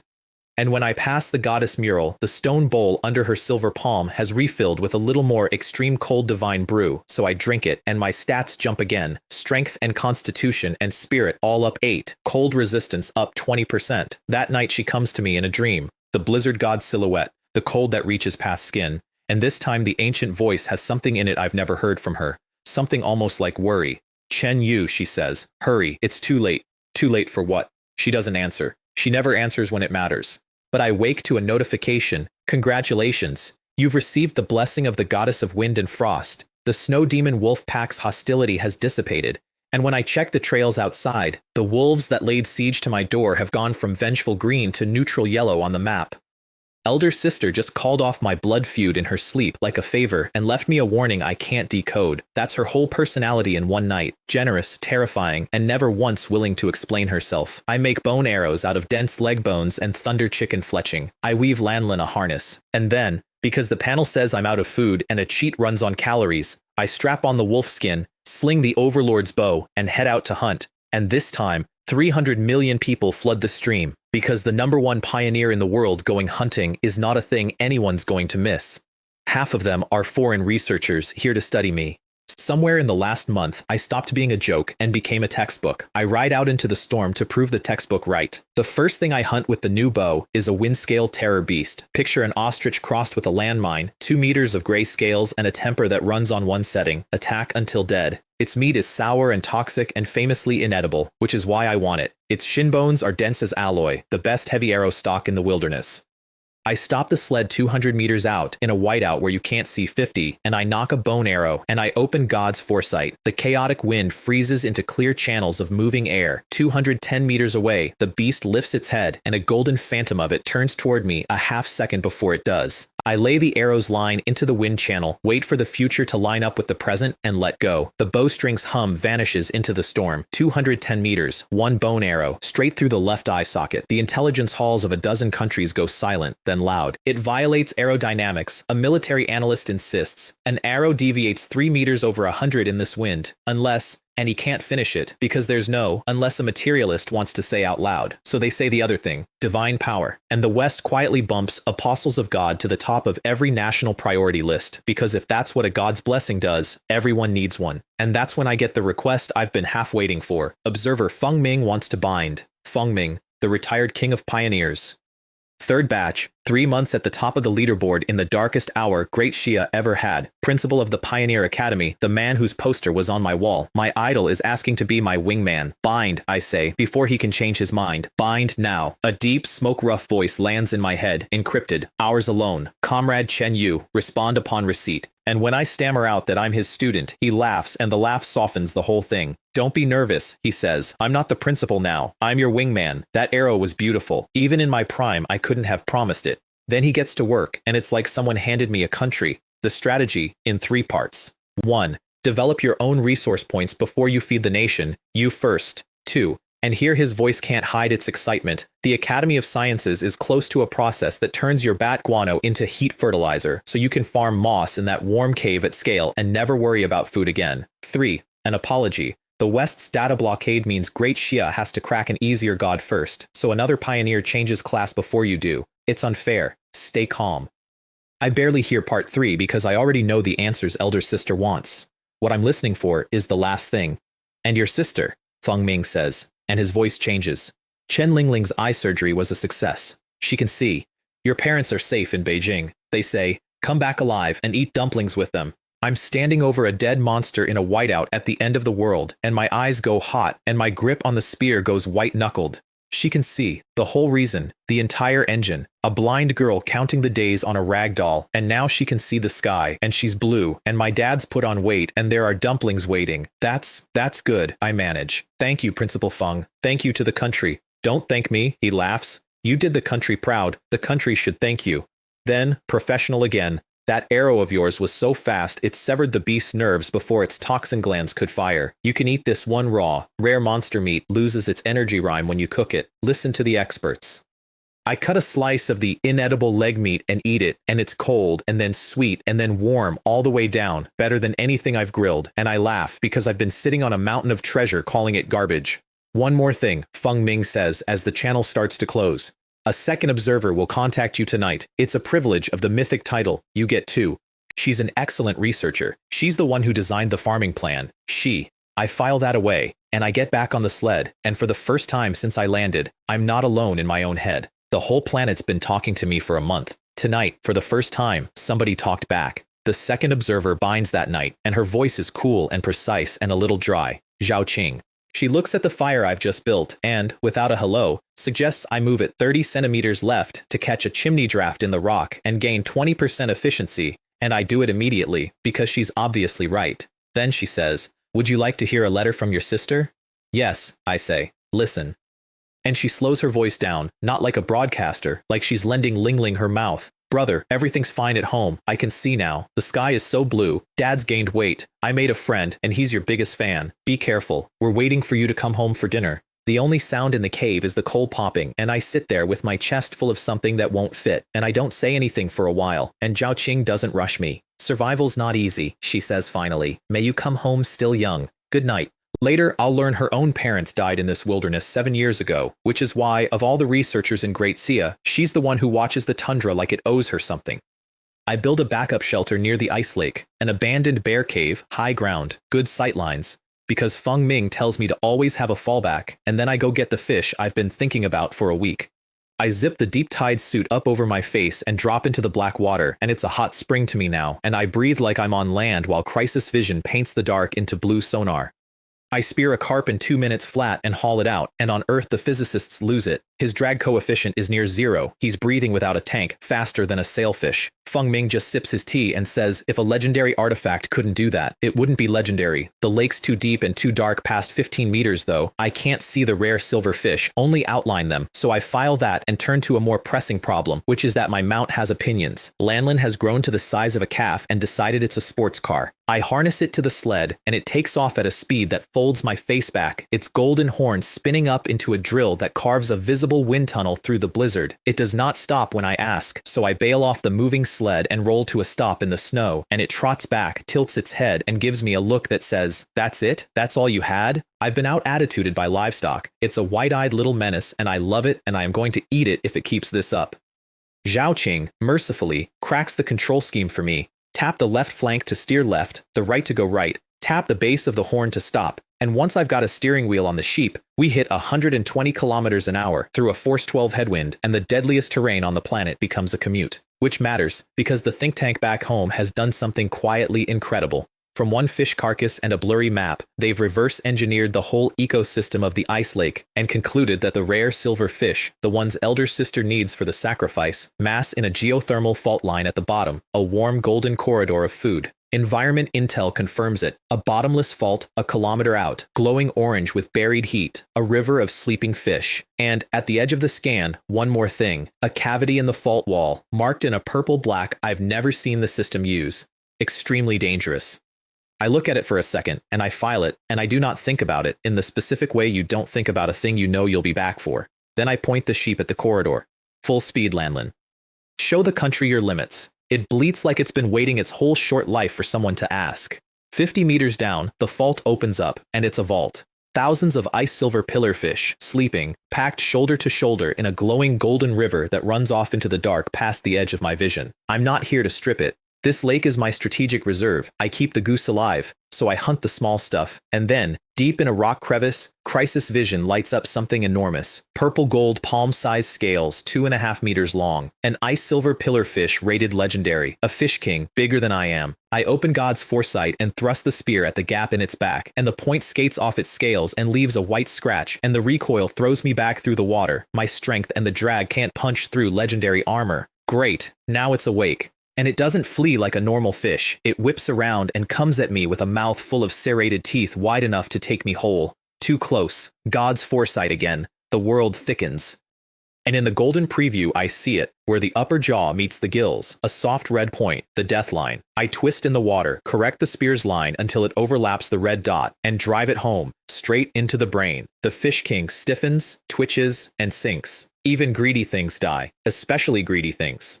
I drag it up onto the ice and it's a mountain, dark purple gold, each scale a shield, and I spread it out on the snow, and I call on Elder Sister the way I've learned to, no groveling, because she hates a simp's sake, and I offer her the king of the lake, and the world stops. The wind quits mid-howl, the falling snow hangs in the air, and the Fish King's soul lifts off its own corpse in a stream of starlight and swims up, free, into a sky that's cleared to reveal the entire Milky Way. I follow it up with my eyes, and the billion stars begin to move, drawn together by something with a will, until they form a face 100 miles wide. Her face, nebula eyes, cold and enormous, looking down at one small human on the ice. And her voice fills me to the edges.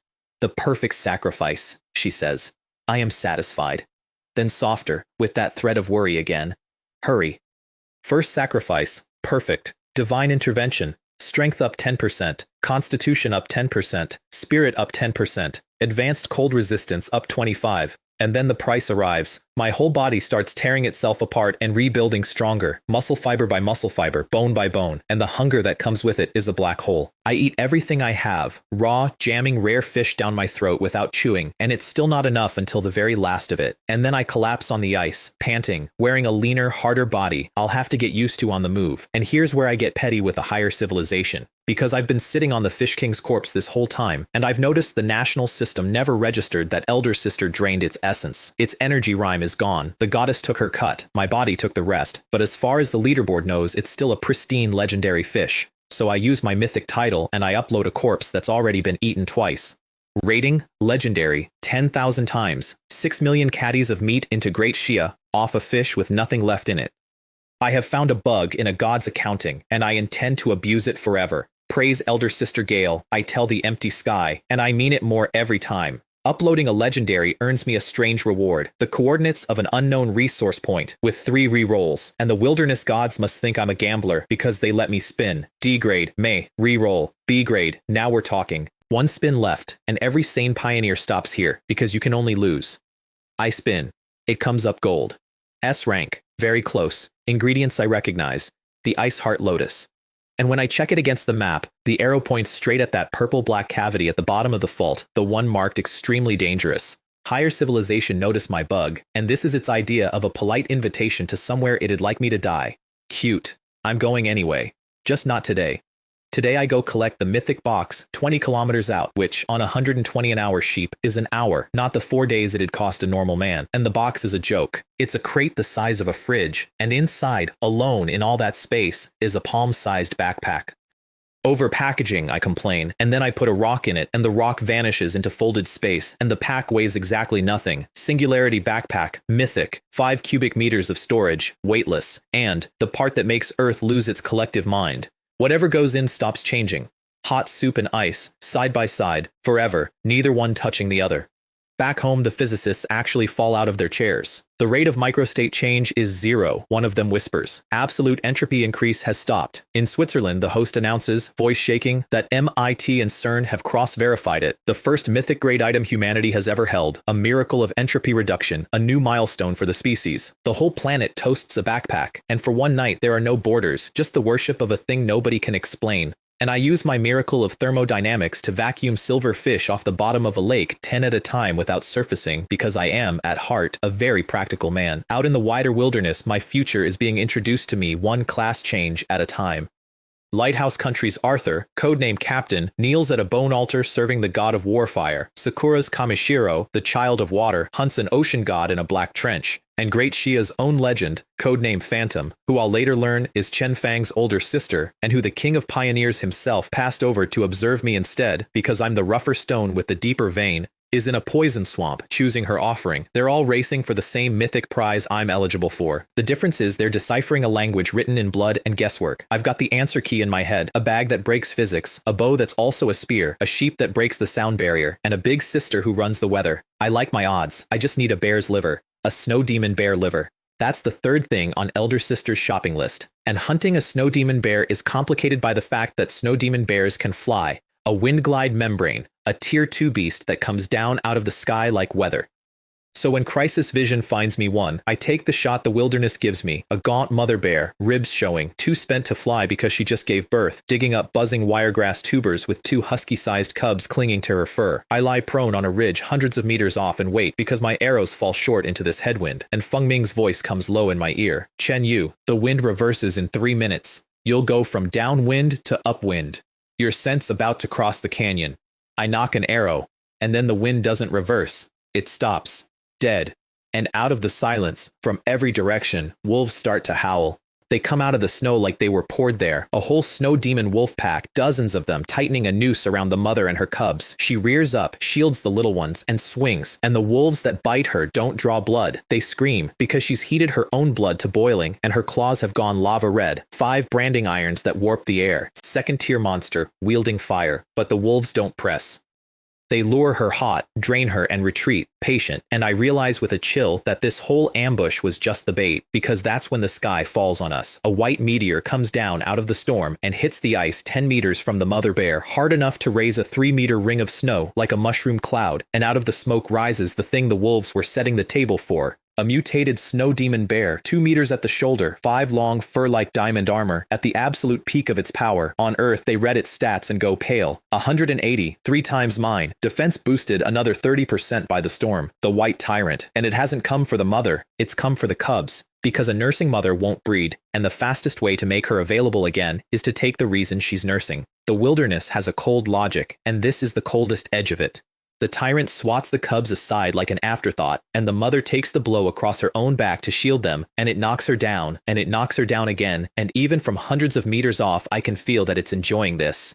On Earth, the biologists who spent a month arguing about whether these beasts have feelings go quiet, and one of them says, into the silence, that isn't hunting, that's just cruelty, and nobody logs the data because nobody wants to. And then the mother bear teaches the whole planet a lesson about the wilderness. Because all that weakness, the staggering, the despair in her eyes, it was a performance. At the exact moment the tyrant lowers its guard to finish her, a lava claw she's been hiding under her body comes up and takes its right eye and slams its cheek, and the tyrant rears back blind and screaming on one side. She doesn't press her luck. She snatches the stronger cub in her teeth and runs, flat out like a bulldozer, straight toward the ridge where I'm hidden. On Earth, they're on their feet. That's not a beast, someone breathes, that's an actress. And the tactical team, watching a 180-point monster clutch its ruined eye and roar, does the only responsible thing and recommends I evacuate immediately because the Overlord's bow can't punch through that hide, and even a hit to the eye is a 1% kill at best. I don't evacuate.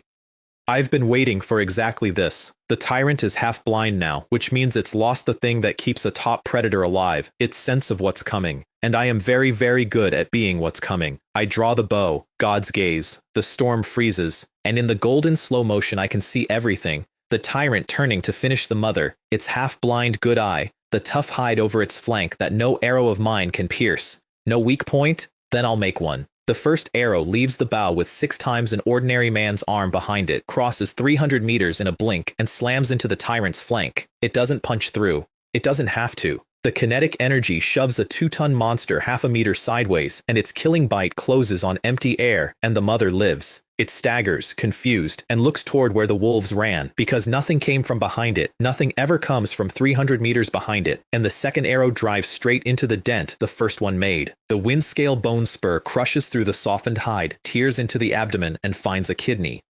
The tyrant's scream tears the whole tundra open, and it runs, a trail of black blood behind it, an arrow buried so deep the fletchings inside the wound. It never saw me, it never even looked at the ridge until it was already dying. And on Earth, they slow the footage 50 times and lose their minds, because between arrow 1 and arrow 2, in a half second, the wind shifted 15 degrees, and I corrected for it before it happened. This isn't archery, Feng Ming says quietly, watching a thing he privately admits he was just imagining a minute ago come true. This is art. The Neutral Review Center fires up its highest template, rated SSS, Miracle, and reads 3 broken world records over a swelling orchestra. Record of courage, a 60-stat body wounding a 190-stat monster head-on. Record of skill, crippling a peak tier 2 in 38 days. Record of distance, a coin-sized weak point, 320 meters, through a force 10 blizzard. 1 billion people stand up. I don't chase the tyrant. A gut-shot bear is a patient problem. I've got a more urgent one. The mother, down in a spreading red, her cubs shivering beside her, the one I picked up in the sled bed and the thin one who couldn't keep up. So I set the cubs down by her, and I do the thing I've decided a divine messenger can afford to do. I feed her a silver star grilled fish. Her bone-deep wounds scab and close in seconds. She evolves, silver mane rippling up through her fur, and I toss her a second one, and she wolfs it down, and her eyes light up like searchlights. And then this mother, who a minute ago took a monster's beating to shield her children, makes a rapid strategic decision. She grabs the stronger cub by the scruff and tosses it into my sled bed. Then, before I can even process that, plop, in goes the second one. Motherly love, it turns out, was also a performance. She stares at me with naked longing at the fish in my hand, decides 2 cubs is a fair price for a snack, and runs. On Earth, my chat, my command center, and my sheep all react at exactly the same volume. A snow demon bear just sold her kids for grilled fish. Somewhere in an overseas gene lab, scientists watch me feed the evolutionary elixir of the age to livestock, and one of them says, trembling, "God, this is a crime," and decides not to tell Great Shia, in case my own experts point it out. The 2 cubs pop and crackle in the sled bed, evolving on the spot, silver down coming in. I name the big one Da Xiong and the small one Bao, and the mother, sprinting away, I mentally file as Ghost Empress, because she outacted a monster and me in the same afternoon. And I dig up the buzzing wiregrass she was after, bronze bone grass root, a thing that grows in -30 frozen soil and stores heat, which, in the wilderness, is a rumor of a farmable crop. I set out after a dying tyrant with a sheep, 2 adopted apex predator cubs, and a warm sense of having been thoroughly, completely scammed by a bear. Best hunt of my life. The cubs turn out to be a full-time job. Da Xiong and Bao grow 3% a day on cooked meat and a heated cave, and by the time I'm tailing the wounded tyrant, they've already skipped past helpless and into menace. Da Xiong is all muscle and 0 brains. Bao is small and sly and watches everything. I decide, as the head of what my chat has started calling the Chen Clan Pioneer Group, that my dependents will develop morally, physically, and practically, starting with fishing. So at the ice hole, I put them to work. Da Xiong hurls itself in head first, thrashes around, and surfaces with a rare silver fish clamped in its jaws, then runs to me wagging its stub of a tail like it invented the ocean. "You did good," I tell it deadpan. "Don't do it again." It shrinks 2 sizes and slinks off to sulk because Da Xiong has the emotional range of a golden retriever, and I am, apparently, its whole world. Bao surfaces a beat later with 1 sad little trash blackfish, and I light up like it graduated top of its class. Well done, Bao. So clever. Da Xiong, watch and learn. And now I've got 2 evolved apex predators with a sibling rivalry and a favorite child problem, which is a sentence I never expected to think in a frozen death zone. Lanlin, for the record, hates all of this. The sheep spent a month being the only pet, the fastest thing on the tundra, my one and only white-eyed menace, and now there are bears getting head pats. It snorts, its shoulders between me and the cubs. It brings me a fish it clearly stole from Da Xiong and drops it at my feet with the smug look of an older sibling framing the younger one. I have somehow assembled a family of monsters out here, and they are all deeply, competitively needy, and I would upload the entire wilderness before I'd let anything happen to a single one of them. On Earth, the biologists watch a man who broke 3 world records this morning spend his afternoon teaching bears to fish and awarding participation trophies, and they don't know whether to file it under child rearing or animal husbandry, so they file it under both. The children of Great Xia adopt Da Xiong and Bao as national mascots. My little sister asks Zhao Qing very seriously whether the bears are nice and whether they'll be there when her brother comes home. Yeah, I think, when Zhao Qing relays it. They'll be there. We'll all be there. That's the whole point of getting strong enough, so that when I finally walk through that door, I'm bringing the whole ridiculous family with me. Then the tyrant twitches and playtime's over, and I go back to being the thing at the top of the food chain. I follow the tyrant at a steady 400 meters, and I do not close the gap, because a top predator doesn't die from talking too much, and it definitely doesn't die from an overconfident kid walking up to loot it. On my map, its danger color fades as it bleeds, deep purple to red to a pale, harmless red-green, and then it vanishes behind a snow ridge and the blood trail just stops. It's lying on its side, chest still, limbs stiff, blood congealing, looks dead, completely dead. So I sit down and eat a grilled fish with the cubs and wait, because Crisis Vision still paints the faintest live red on it, which means the tyrant is playing dead, holding its last strength to take its killer with it. 3 hours, minus 45. On Earth, the tactical team recommends patience. 90% dead isn't 100, and Feng Ming, who admires a man who can resist a corpse, says nothing and lets me sit. And somewhere in the paperwork, the old chief sends me a gift, 4 characters brushed on rice paper, a peerless hero, and an order that names my 2 stolen bear cubs national treasures of Great Xia. He also lends Feng Ming to Russia, whose apocalypse bearer is dying, because we're neighbors, and because a month ago it was us begging them. Then the night sky clears, aurora pouring across it, and the tyrant makes its move. It comes up off the ground at full speed, sees me for the first time, sees the shock it expects on my face, and charges 300 meters with the last of everything it has, and collapses on the 4th stride, its blood-starved brain unable to drive the body, and skids to a stop in the snow, and never moves again. In its last second, it looks up into the aurora and sees a face made of stars and hears a whisper meant for it and not for me. Come back, my child. Elder sister collects her own. I make the second sacrifice on the ice, and it's grander than the first. The tyrant's soul lifts off in starlight and grows wings out of the claws that tore prey and the membrane that rode the wind, and it takes flight. A thing that spent its whole life falling out of the sky now dancing across it, and it climbs and climbs until it's just another star in the Milky Way. Perfect sacrifice. 10% to everything, 25 to cold resistance. My singularity backpack, tied to my spirit, swells to 10 cubic meters, and Elder Sister's voice, satisfied, drops the warning I'll spend the next week not thinking about. Careful, she says. If the next one passes, that's it. The next one. The third.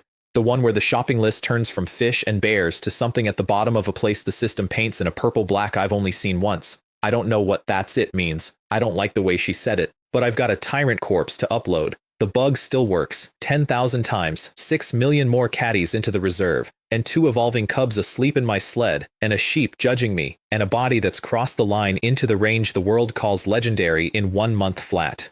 Third sacrifice it is, Elder Sister. Try to sound less like a funeral about it. The third ingredient is an ice heart lotus, and it lives 520 kilometers north in a level 3 wild wonder called Satan's Eye. Feng Ming doesn't want me to go. Great Xia is officially pulling out of the race for the mythic class change prize, he tells me, letting our other legend try instead, because the third sacrifice is different. The experts on both sides of the world agree it kills you regardless of your stats, and they can't say why. I've already made 2 perfect sacrifices. Quitting now wastes both. I'm going. He sighs like he knew I'd say that and puts me down as a second wave challenger. Then the sky makes the decision for everyone. A higher civilization decree, blood red in front of the whole species. 30-day countdown. Every nation produces a divine messenger, or that nation is erased. And it happens fast. 3 tiny Pacific island nations can't find their ruins, their pioneers give up, and within the hour, those countries collapse into mutiny and vanish. My stream fills with people from small countries calling me a murderer, a traitor to humanity, because I'm the one who pushed the version forward and dragged them all into hell. Feng Ming glosses over it. The version was always going to advance. And Great Xia has already told a few of the loud ones that if they keep talking, we'll simply end their country a little early. Neighborly. I decide, somewhere in the storm, what I actually think.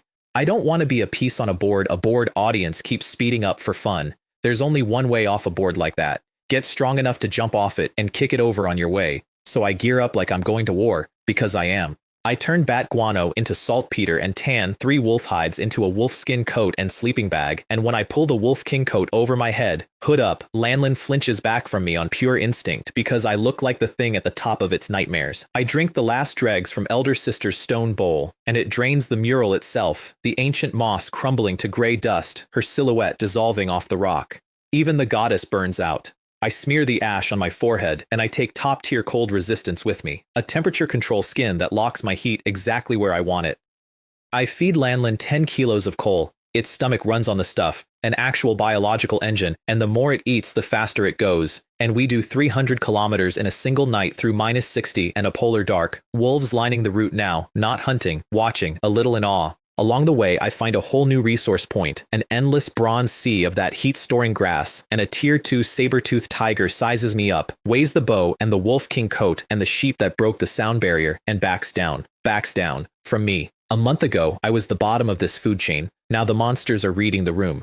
The wind dies as I go north, and that's the worst sign there is, because when the wind dies out here, so does the temperature. -72. The sled groans, metal going brittle. Lan finally stops 30 kilometers out, presses its head to the ground, and refuses to take another step. Its animal intuition has decided the place ahead isn't land, it's a mouth. I unharness it, and I do the goodbye softly, because after all this, it's a friend, not a pet.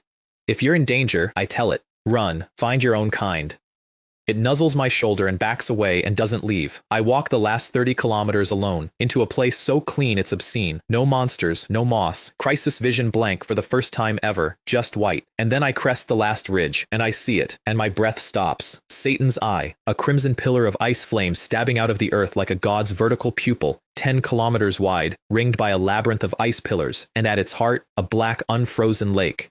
Something ancient and enormous and mostly dead, and I have to walk into the middle of it. Elder sister, I think, staring down into the eye of the thing that's supposed to kill me no matter how strong I am.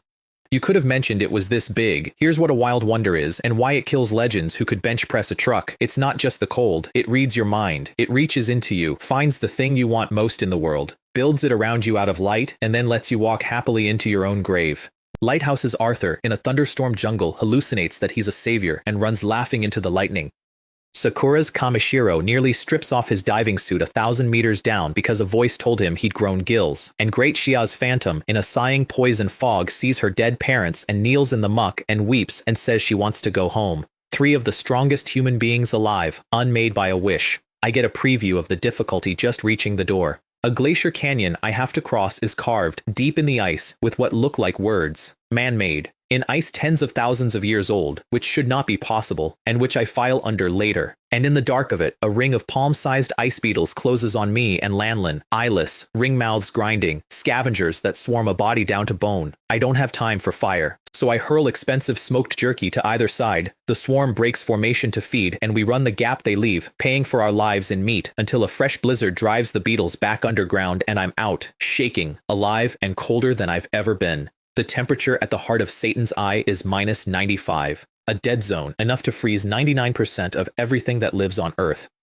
And the moment I step off the ridge into the wonder, it comes alive. The whole massive corpse writhes, throws out crimson tentacles, whispers, reaches for the ant that wandered in, but the tentacles don't tear my soul. They hit my top-tier cold resistance and my Wolf King coat, and they scream and evaporate. The illusions can't get past a body that doesn't feel the cold they're made of. The maze, though, the maze is smarter. Hundreds of mirror-smooth ice pillars, and every one of them holds my reflection. And as I go deeper, there are dozens of me, then hundreds. Some looking at the road, some staring at their feet, some sneering, some hollow-eyed like they've been lost in here for years. And they start to talk. Go back. This isn't a place for you. Help me. I can't get out. Don't leave me here. I keep walking, eyes on the green line, because Earth already decoded the trick, and I know it's just magnetics and geometry and a god's cruelty, and it's got nothing on me. And then the maze stops playing fair and plays dirty. The white light doesn't fade.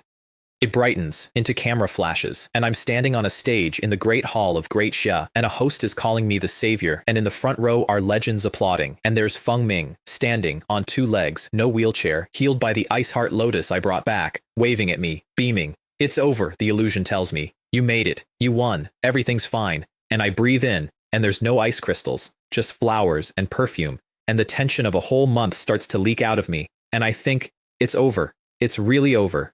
Then it's home. The dinner table. My mother putting the biggest piece of bear paw meat in my bowl. My father grumbling, handing me a peeled apple, telling me this is home. Where else would I go? We finally reunited. The outside world's at peace. Stay. And my sister, eyes bright and clear and looking right at me, finally looking right at me, tugs my sleeve and says, "It's so cold outside, brother. Stay and keep us company." I look down at the meat in the bowl, and I pick up my chopsticks and I eat it, and it tastes exactly like I remember, and 2 lines of tears run down my face because this is the thing. This is the exact thing I've been freezing for, a world where I'm home and she can see me and nobody's dying. And out at the edge of my vision, past the warm lamplight, there's a cold green cursor pointing through the front door into the dark, and I know, the way you know a thing in a dream and hate that you know it, that the door isn't a door, that my real body is standing on the lip of a bottomless crevice, that if I stay for warmth even 1 more second, I fall. I'm sorry, I tell them, and I stand up from the table. My mother screams, "Don't open the door." My sister runs crying to hug my leg, and I close my eyes and I say goodbye, and I push open the door to happiness. And the warm light and the family and the smell of food shatter like a dropped mirror. The wind and the -95 roar back in, and I'm standing on the edge of a crevice, toes over the drop, frost in my eyebrows. No one behind me but the howling dark. I fell for it, I admit out loud, to nobody. Was that you, elder sister? The power of a god? There's no answer. There's just the green line, pointing into the coldest, hardest, only correct path there is, so I follow it. That's what a home is anyway. Not a place you stay, a place you're trying to get back to. With the intel drawing me the one safe line, the maze that eats legends is a walking path. I clear it in 10 minutes and reach the core half a day ahead of the 3 legends who've been in their wonders for a week. On Earth, they credit Feng Ming's route planning, and Feng Ming, who privately admits he could barely draw 80% of it without throwing up, accepts the praise with a face like a man who found money he's pretty sure is counterfeit. And then, without knowing it, I save the other 3, because the physicists notice something in the data. The 4 great wonders, war, fire, prosperity, ocean, wind, and frost, share one synchronized magnetic field. It's a single machine, and every legend fighting the field with their will loads it heavier. But add a 4th challenger, spread the load across 4 instead of 3, and the pressure on each one drops. The instant I step into the heart of Satan's eye, the field thins, and a world away, 3 trapped legends surface from their nightmares at the same second. Arthur's dying body overrides his broken mind, and he charges the thunder pool. Kamishiro bets his life on drowning and wins, and Phantom, kneeling in the fog, hollowed out with guilt, hears her little sister Chen Feng's voice cut through it. "Sister, I'm here," and spits out a mouthful of black blood and gets up. 3 messengers of humanity, saved because a kid from the death zone walked into a 4th door and took some weight off the world without ever meaning to. And in the command halls, the Eastern and Western scientists who've spent a month at each other's throats put down the knives and share the answer key because it stopped being a competition between nations the second it became humanity against the gods. Before the lake, the wonder shows me who came before. The outer ring is a museum of the frozen, 1,000 monsters caught mid-run, ice sculpted in terror, and at the center, on the back of a 100-meter frozen land whale, a whole tribe of giants, 3 meters tall, hide-clad, faces locked in the last expression they ever wore. Barbaric humans, an earlier kind, and I spend 5 intelligence points to learn how they got here, and it's the saddest thing this frozen hell has shown me. Their clan was starving, migrating, dying in an endless winter, and their strongest young warrior, a shirtless, handsome kid the whole tribe pinned its hope on, a kid named, of all the things in all the worlds, Ayu, went into Satan's eye to become the goddess of wind and frost's winter servant and lead his people out of the cold. He crossed the maze, he reached the lake, and at the lake, standing over the ice heart lotus, the reverence in his eyes turned to greed, and instead of offering it to the goddess, he ate it, grabbed for the power himself, and something under the black water, a giant mother lotus took him, parasitized him, wore his body like a puppet, filled him with cold, and walked him back to his people as a living bomb, and froze the whole tribe where they sat, waiting for their hero to save them. That's the trap. The lotus on the surface isn't the prize, it's the bait. There's an owner underneath, and the owner is what I have to offer, elder sister. As I turn to go, an old scepter slips from the frozen chieftain's fingers and clatters to the ice. Broken frost scepter, the token of the ice field giants, carrying it grants their approval. I pick it up, cold and impossibly heavy, and behind me the magnetic field shifts, and the frozen dead come alive as they were, laughing, cheering, seeing me off. Keep going. Become a winter servant. Take us out of this ice field. I want to see the world. And closest, a girl's voice, shy and hoping. Brother Ayu, come back soon. I don't turn around. I raise the broken scepter over my head and wave it once, the way a hero waves to the people counting on him. The way Ayu did, tens of thousands of years ago, walking toward the same lake, carrying the same hope. I just don't intend to make his mistake.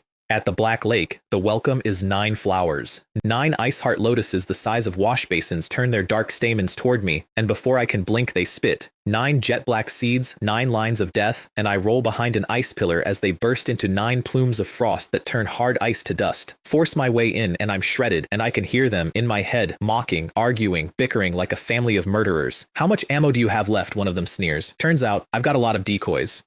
I fill the Singularity backpack with every small, frozen monster corpse in the outer maze, run back, and become a catapult. I whip a frozen snow rat out from behind the pillar, and the lotuses fire on reflex, a defense written into their genes. Anything that enters the range gets shot. 1 rat, several seeds spent, so I throw another, and another. Rabbits, boars, half a wolf, 1 per second, and their taunting gets less coherent and their fire gets slower, because instinct won't let them ignore a flying thing even when they can see it's a corpse. And there are so many corpses. Old 9, it was your shot that missed, one of them snarls at another.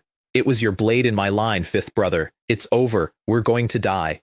When the volley's thin, I break cover and sprint the shore. The last 9 seeds come at every angle. I burn God's foresight and thread them. A shoulder roll, a slide, a lean back with a seed cutting past my nose and come up steady at the water's edge, 10 centimeters from the black lake, looking at the flowers gone silent and dry. Why'd you stop barking, I ask them. And then I ignore them completely, because they were never the point. I draw the Overlord's bow with a rope arrow, and I put the shot not into the flowers but straight down into the black water, into the giant mother lotus hiding underneath, the one that took AU, the one with no shell and no fur, a glass cannon that's all attack and no defense. The lake erupts. The little lotuses scream one word, mother, and the animal sinew snaps taut, and I plant my feet and start to pull. It fights like a drowning god. Black roots thick as pythons burst out and rake me. The wolf king coat shreds, my shoulder and thigh open to the bone, the blood freezing as fast as it flows. But I've wrapped the sinew around both arms, and I do not let go, and I drag it toward shore an inch at a time. And when brute force fails it, it tries the thing it does best. It reaches into my head and offers me everything. Mercy. Please let me go. I'll do anything. Power, eat me and rule the ice plains. Pity, a beautiful illusion. Tears, a soft voice begging me not to hand it to him. Every lever a mind can pull, it pulls. I look at all of it with the warmth of a man looking at rotten wood. Save the sweet talk, I tell it. Save it for elder sister. She's the one who has to be impressed. And I pull harder. I haul it out. A thing that withers the second it leaves the water, its roots drooping dead on the ice. And I raise the broken frost scepter, and I drive it down into the monster's brow. Sacrifice. A beam of azure light splits the sky, and elder sister answers. The dome cracks, and a 100-foot ice blade falls out of it and takes off the lotus's thickest tentacle. And then the whole sky opens into a waterfall of blades, a river of crystal, and comes down. Death by 1,000 cuts, delivered with a cruelty so elegant it doesn't look violent, each blade peeling away flesh without touching the core, a 1,000-meter monster whittled down to 50, to 10, to 1, a single black lotus seed the size of my fist, hanging in the air in front of me, a perfect offering, her voice says, and behind me, the world lets go of its dead. The ice that held a whole civilization for 100,000 years cracks like shackles losing their magic. The frozen land whale's soul breaks free and howls with joy. The giant ice sculptures crumble, and out of them step souls, laughing, weeping with relief. Ah, you did it. A miracle. We can finally go home, and the great luminous whale carries them all south, toward a legendary land where the sun never sets, and they wave at me the whole way, because in their eyes, I'm the young warrior who finally came back and got it right. Only Ayu stays, watching them go, and he can't follow. I'm not worthy, he says quietly, but he turns to me with a grateful, exhausted smile. Thank you, warrior. Then he points at the black lake behind me. Go see the bottom sometime. Maybe you'll find the answer you're looking for. And he dissolves into light on the wind, following his people at last. I stand alone on the shore of a lake, holding a scepter, bleeding from a dozen wounds, having done the thing a hero did wrong 10,000 years ago. And then my body, which has been running on will and nothing else, quietly runs out of both. When the wonder's magnetic field collapses, my stream comes back, and 1 billion people who've been waiting to see a hero walk out in triumph see, instead, a corpse. The wolfskin coat hangs off me like a rag frozen to open wounds. My fingers are purple-black, hooked, ready to shatter at a touch. There's a black spike through my shoulder and no blood around it because the blood froze into red crystal where it spilled, frost on my eyelashes, my eyebrows, everything, and for 10 full seconds, a stream with hundreds of millions of people watching has no comments, not one. Then it breaks, all at once, into the same 3 words, in 1,000 voices. God Chen, stand up, God Chen. And across Great Xia, in stairwells and living rooms and city squares, people cover their mouths and cry. The sky, indifferent as ever, reads out the winners. Lighthouse Country, Arthur, Divine Messenger, War Singer. Great Xia, Phantom, Phantom of Abundance. Sakura, Kamishiro, Deep Sea Captain. The messengers of humanity are born, and their nations are saved, and every one of them lived because a kid from the death zone opened a 4th door, and that kid is a straight red line on a monitor. In the command hall, Feng Ming shouts my name into the encrypted channel over and over. Comrade Chen Yu, respond upon receipt, and the channel gives him nothing.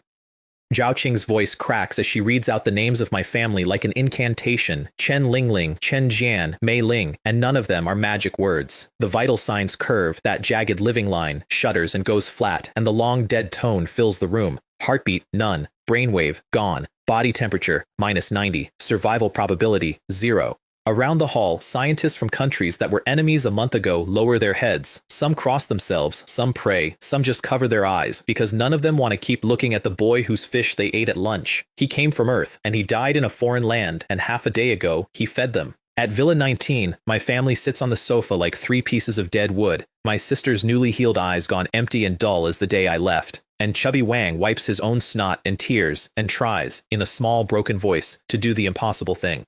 Uncle, auntie, you have to cheer up. When my dad passed away, that's how I got through it. You have to cheer up. Zhao Qing is face down on her desk, sobbing. And Feng Ming, who didn't cry when he broke his leg, who didn't cry when they carried him out of the wilderness, stands and stares at the flat line, and hot tears fall off his jaw and hit the floor. He'd let himself believe the kid who called him boss was his second chance at the wilderness, Great Sia's hope, and now he's a straight line. And me, I'm above it all, watching my own broken body on the ice, feeling the specific quiet of a man with no more heartbeat to hurry him. There are glowing rooms drifting around me, my last threads to the world. My family, frozen with grief. Zhao Qing crying. Feng Ming's tears. The old man I never met. The old chief, waving away every secretary and standing alone at a wall, staring at the flag, motionless. I reach out to wipe my sister's face, and my hand passes through the room and scatters it like smoke. So this is what you see before you go, I think. No, says a voice, clear and ancient and close. Only you get to see it. I turn, and the snow draws a shape I can't quite focus on, a silhouette made of rule and winter. Elder sister. You're not, I start, and she almost laughs, soft enough to melt the cold out of my soul. What? She says. Not calling me sister anymore? She strokes a finger through the drifting rooms, and her voice goes ethereal. Keep going, my agent. You don't have much time left. And she flicks the black lotus seed, still hanging between her fingers, and it falls through the void and lands precisely on the heart of the corpse below. And an irresistible force yanks me back down into a body that should be cold, and it is not cold, it is a heat that melts the soul. The seed drops into me like a swallowed sun. My stopped heart takes a hammer blow and starts. My organs vaporize the necrosis and grow back clear as rubies. My bones break and compress and reform into indestructible ice blue jade. The dead skin peels off as ash, and there's new skin under it, polar white porcelain. It isn't healing, it's a rebuild, cell by cell, into something that isn't quite human anymore. I open my eyes, and there's an ice blue storm in them, and I hear the last thing she says as she goes, and it's the truest thing anyone's ever told me about her. God, she sighs, fond and exhausted. He never reasons.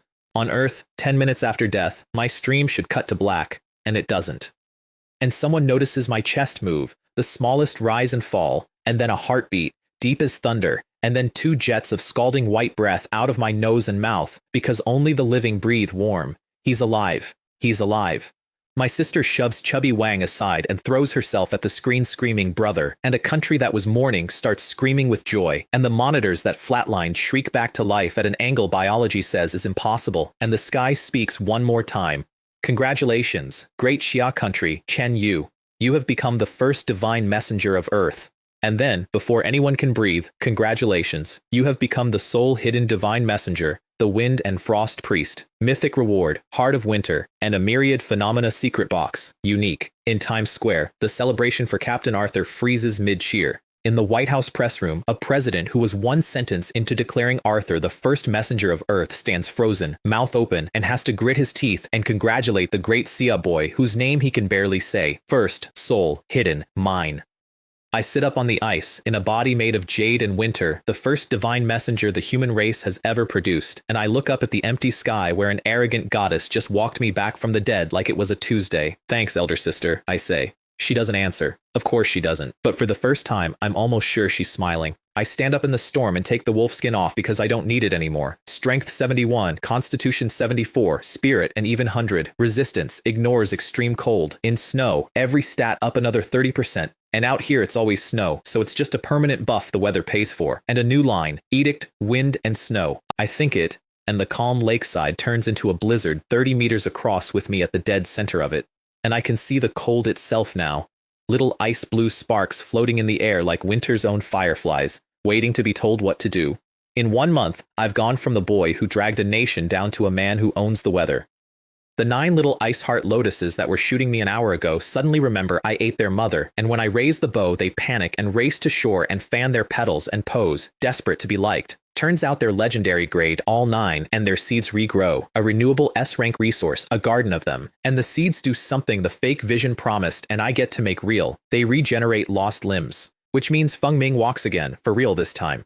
I keep 3, tell the rest to grow up big, and they nod their flower buds at me like frightened children, which developmentally is exactly what they are. But the sky isn't done with me. The version 2 mission drops, the land of plenty. In 50 days, every apocalypse bearer's shelter gets rated on reserves, infrastructure, and ecological prosperity, and score under 60, and your country is erased, which is a hilarious thing to ask of the one bearer who lives in a frozen hole where nothing grows. Later problem. Later, elder sister's problem, honestly, because it's her weather. First, the mythic reward, the heart of winter, and it's the moment I understand what higher civilization actually is.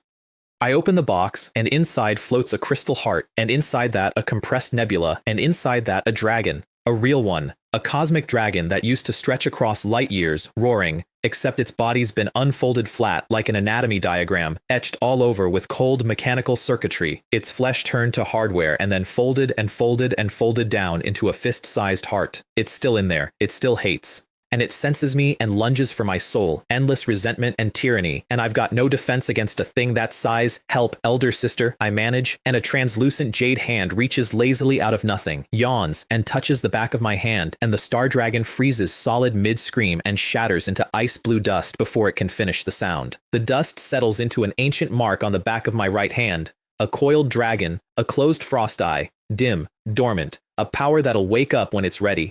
And it leaves me cold in a different way, because I understand now. Higher civilization took a god-sized living thing, gutted it into a machine, folded it into a party favor, and dropped it on me like hot soup poured into an anthill. Delicious. Deadly. And they do not care. That's the real horror out here, not the monsters, not the wonders. It's the ones above, who flatten dragons for spare parts and speed up the clock when they're bored.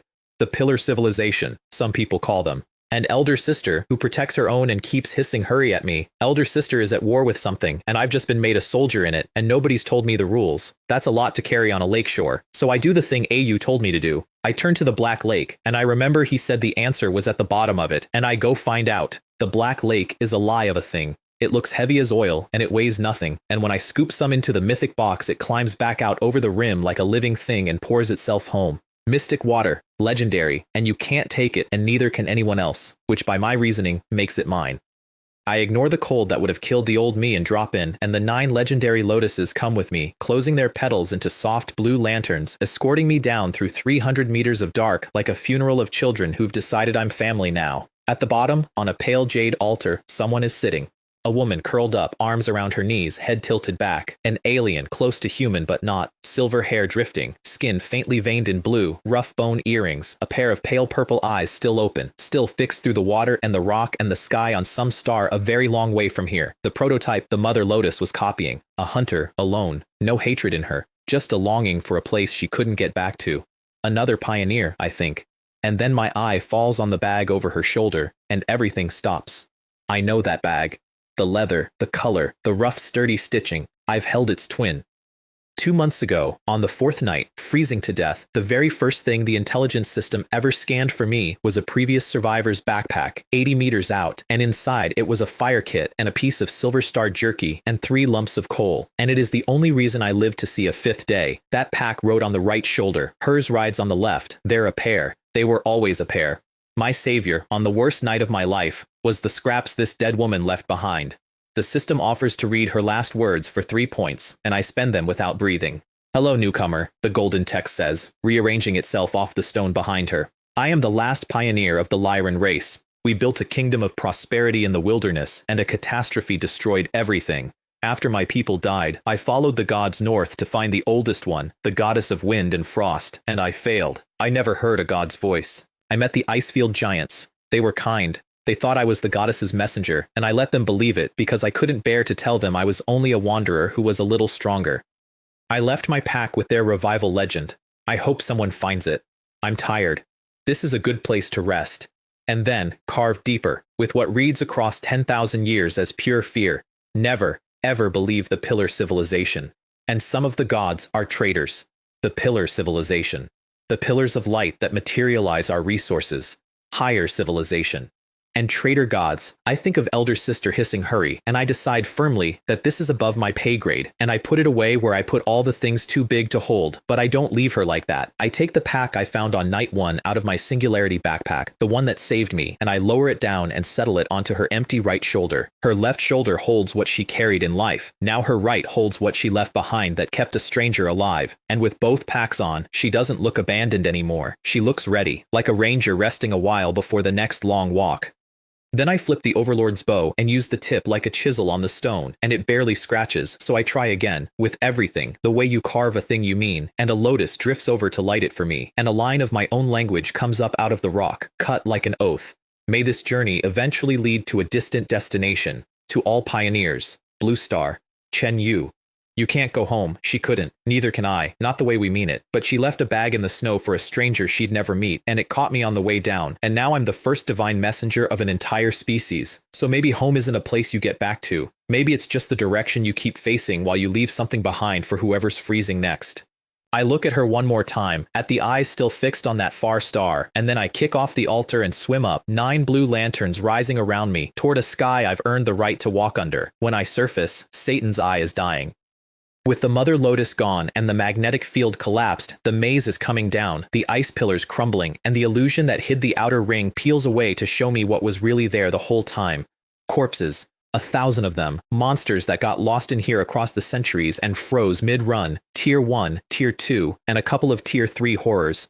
I'm very glad I never met alive. An open-air warehouse, except the energy rime in the old ones is already sublimating off them in faint blue mist as the cold that preserved them lifts, so it's a warehouse with the lights going out. So I do 2 things at once, fast. The freshest corpses I feed to the 9 lotuses, and they suck them dry and spit out legendary lotus seeds and start, at the edges of their pure white petals, to grow a fine black trim, evolving towards something mythic, a garden that might one day pay out mythic. And everything else I upload, running back and forth across a collapsing wonder like a man robbing a burning bank until the settlement chime cuts me off. 261 monster corpses, 6,415,000 points.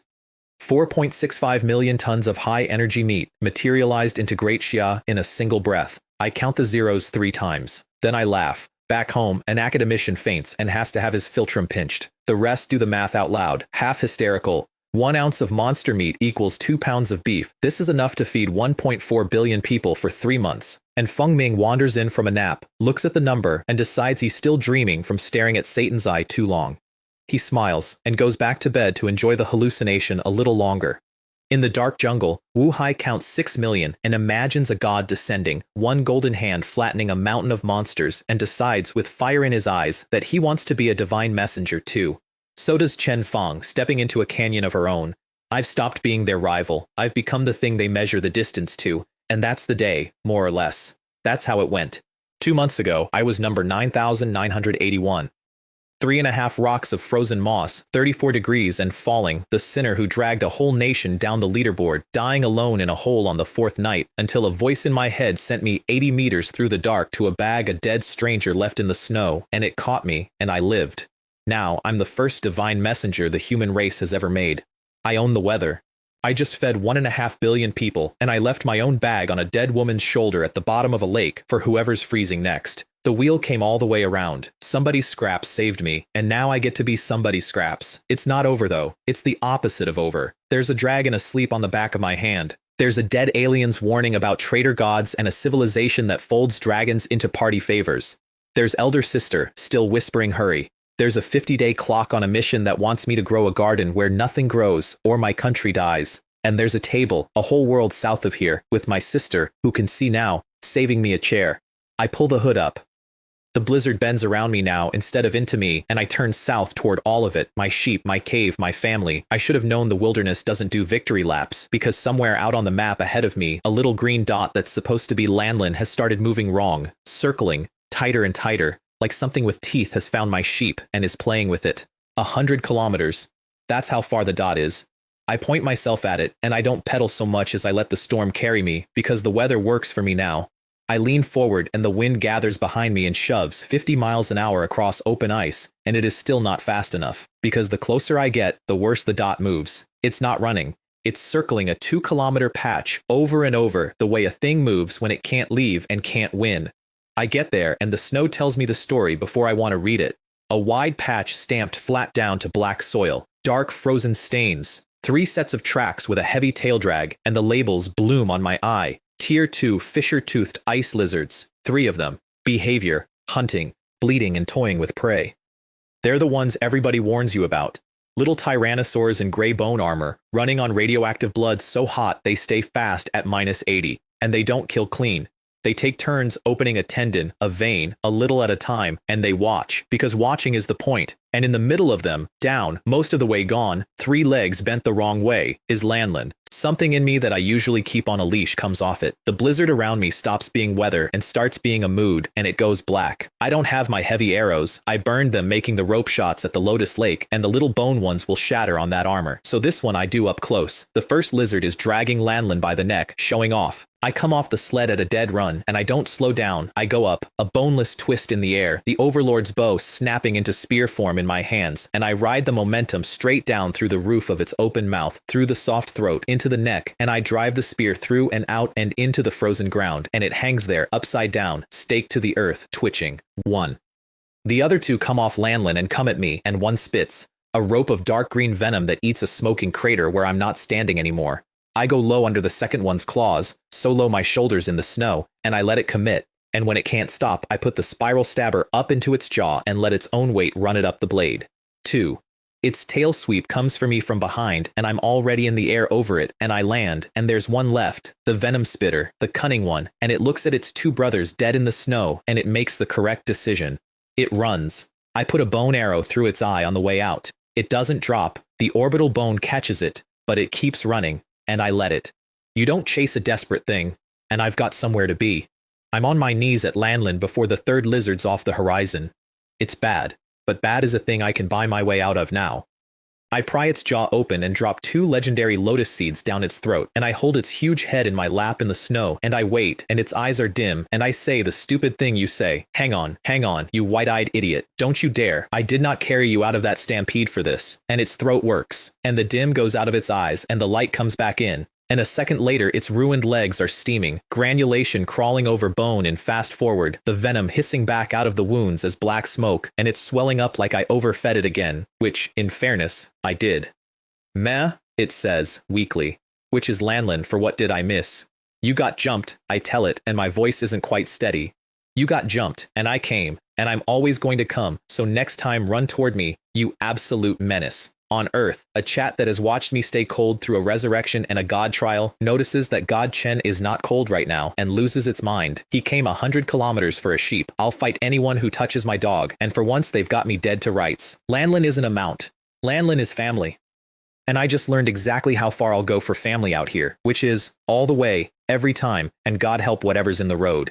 Lan drops into a dead evolutionary sleep right there, and it's not safe to be a mountain of unconscious meat on open ice, so I build an igloo around it in half an hour. I'm a wind and frost priest, snow does what I tell it, and I sit guard while my friend grows. And I do one more thing. I have 12 legendary lotus seeds and a very specific idea. Feng Ming, I say into the channel.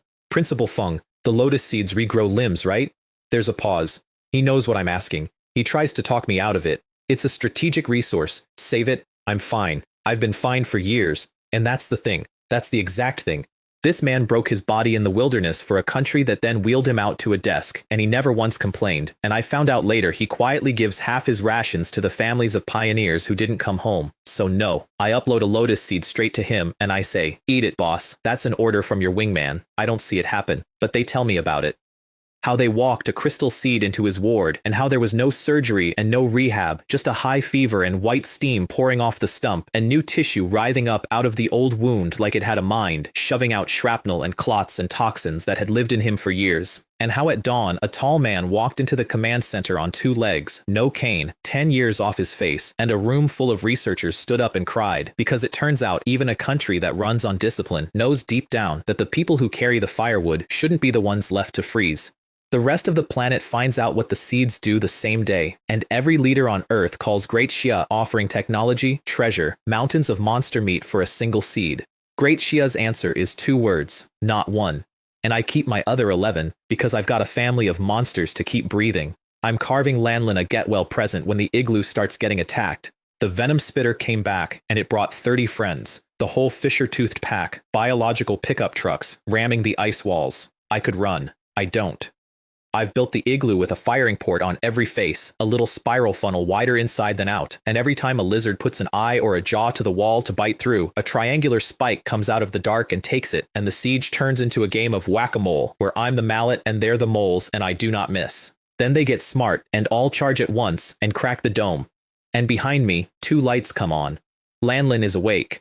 One eye ice blue, one lava red. It stands, and the igloo I built to protect it becomes the second casualty of the day, blown apart from the inside as a wall of dark gold steel goes through it and into the lizard pack like a comet. It's 4 meters long now, 2 meters at the shoulder. A biological tank with a spiral drill for a face. Lizards that toyed a monster to death an hour ago bounce off its armor like thrown gravel, and it lowers its head and picks one, and its horn goes in one side and out the other, and it throws the several-ton corpse into the air like a chew toy.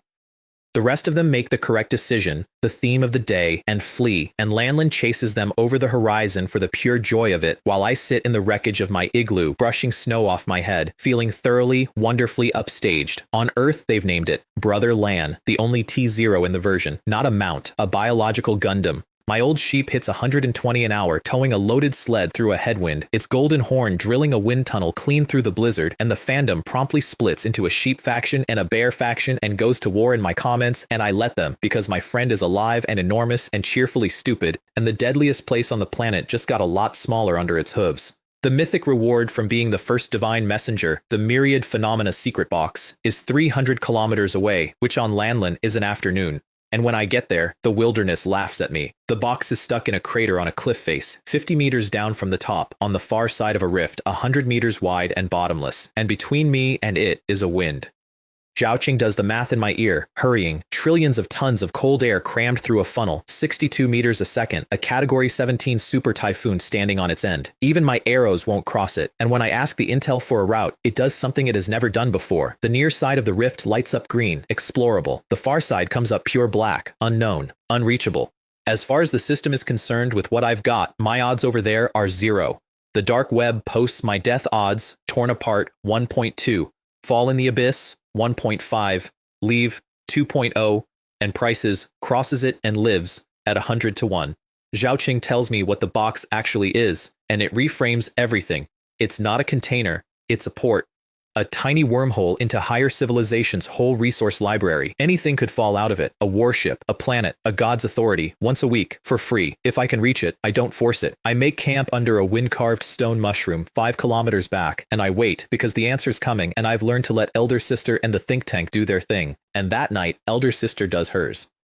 The dream drops me onto an ancient coastline, and I'm watching the ice field giants die. Not the frozen museum ones, living ones, 5 meters tall, each one strong as a legend, swinging bone clubs the size of trucks, and the sea is coming for them. Not water, a black tide of monsters, penguin-shaped, bear-sized, 3-petaled beaks full of teeth, tens of thousands of them, hundreds of thousands, pouring out of the deep and eating giants alive. The line breaks. A strong one falls and is bone in seconds. And at the very back, a small female priestess drops to her knees, drives her hands into the frozen ground, and screams a word, and the whole world's warmth just leaves.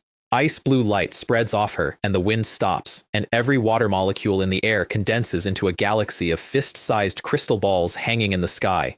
And then they fall, and each one that shatters flash freezes and detonates, and the black tide turns to a beach of dust in a single, terrible, beautiful bloom of blue fire. One person, one move, the whole tide, gone.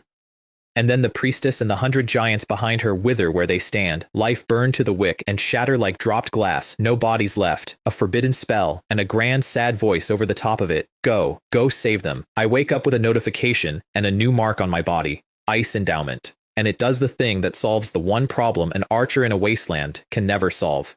I focus, and I pull the empty bowstring, and out of the air itself, the cold condenses, an ice string, ice fletching, a hexagonal armor-piercing head of pure blue crystal. I loose it at a stone pillar 300 meters off, and it punches a 2-inch cone into black granite and webs it with cracks. I will never run out of arrows again. I can make them out of the sky. On Earth, the physicists confirm it's harder than industrial iron and faster than my bone arrows, and the chat briefly achieves clarity. This isn't the icicle on my roof. This is a man building bullets out of the weather.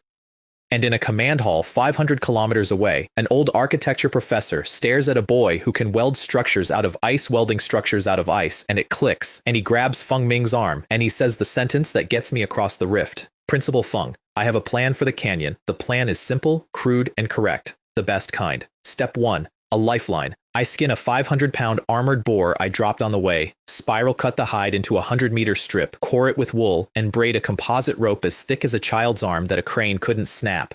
Step 2. An anchor. I finally get to use the thunder chicken beak I've hauled around for a month, diamond-hard, rock-piercing, welded to a bone shaft with ice endowment. Step 3. I brace the Overlord's bow against the cliff and weld it into a single soldier ice crossbow, and I load the anchor, and I tie the rope to it, and I step on the crossbow with everything my legs have. The draw weight, they tell me later, hits 1,600 kilos. I'm hanging a small car on a bowstring. Then edict, then God's foresight, and the hurricane goes to gel, and I can see the wind, and the prediction line curves because even 1,600 kilos of thrust gets shoved off true by that funnel and points straight into the abyss. So I fight it, spine and teeth, dragging the shot back online at the last possible instant, and I loose. The anchor crosses 100 meters of Category 17 wind, trailing my rope like an angry python, and it buries itself in the far rock. Success. 1 of 3. A black rope across the void like a rope bridge to nowhere, and a command hall on Earth screaming itself hoarse. I go across hand over hand, wind trying to peel me off the line the whole way, and I pop the crater and grab the box, and the second I'm back on solid rock and reeling the rope in, it comes back easy. Too easy. Because down in the rift, a scarlet tongue the width of a bucket, all barbs, had already reached up and sheared the rope clean through a heartbeat after I cleared it. I don't see it. 2 billion people do, in slow motion, and the chat goes to a solid wall of silence. The wilderness let me have this one. It wanted me to know it was a favor. Then the box tries to kill Great Sia. I've barely got it open. It's a slot machine, an actual scrolling gacha of every civilization's loot, half of it wonders and half of it horror movie trap items, when a red banner slams down over everything. Land of plenty, first assessment, and my shelter score is a 3.0. Supplies 20, ecology 10, infrastructure 0, and that 0 drags the whole thing under the passing line of 5, and the next line reads, if this doesn't change in 2 hours, Great Xia country is annihilated. I don't panic. I read.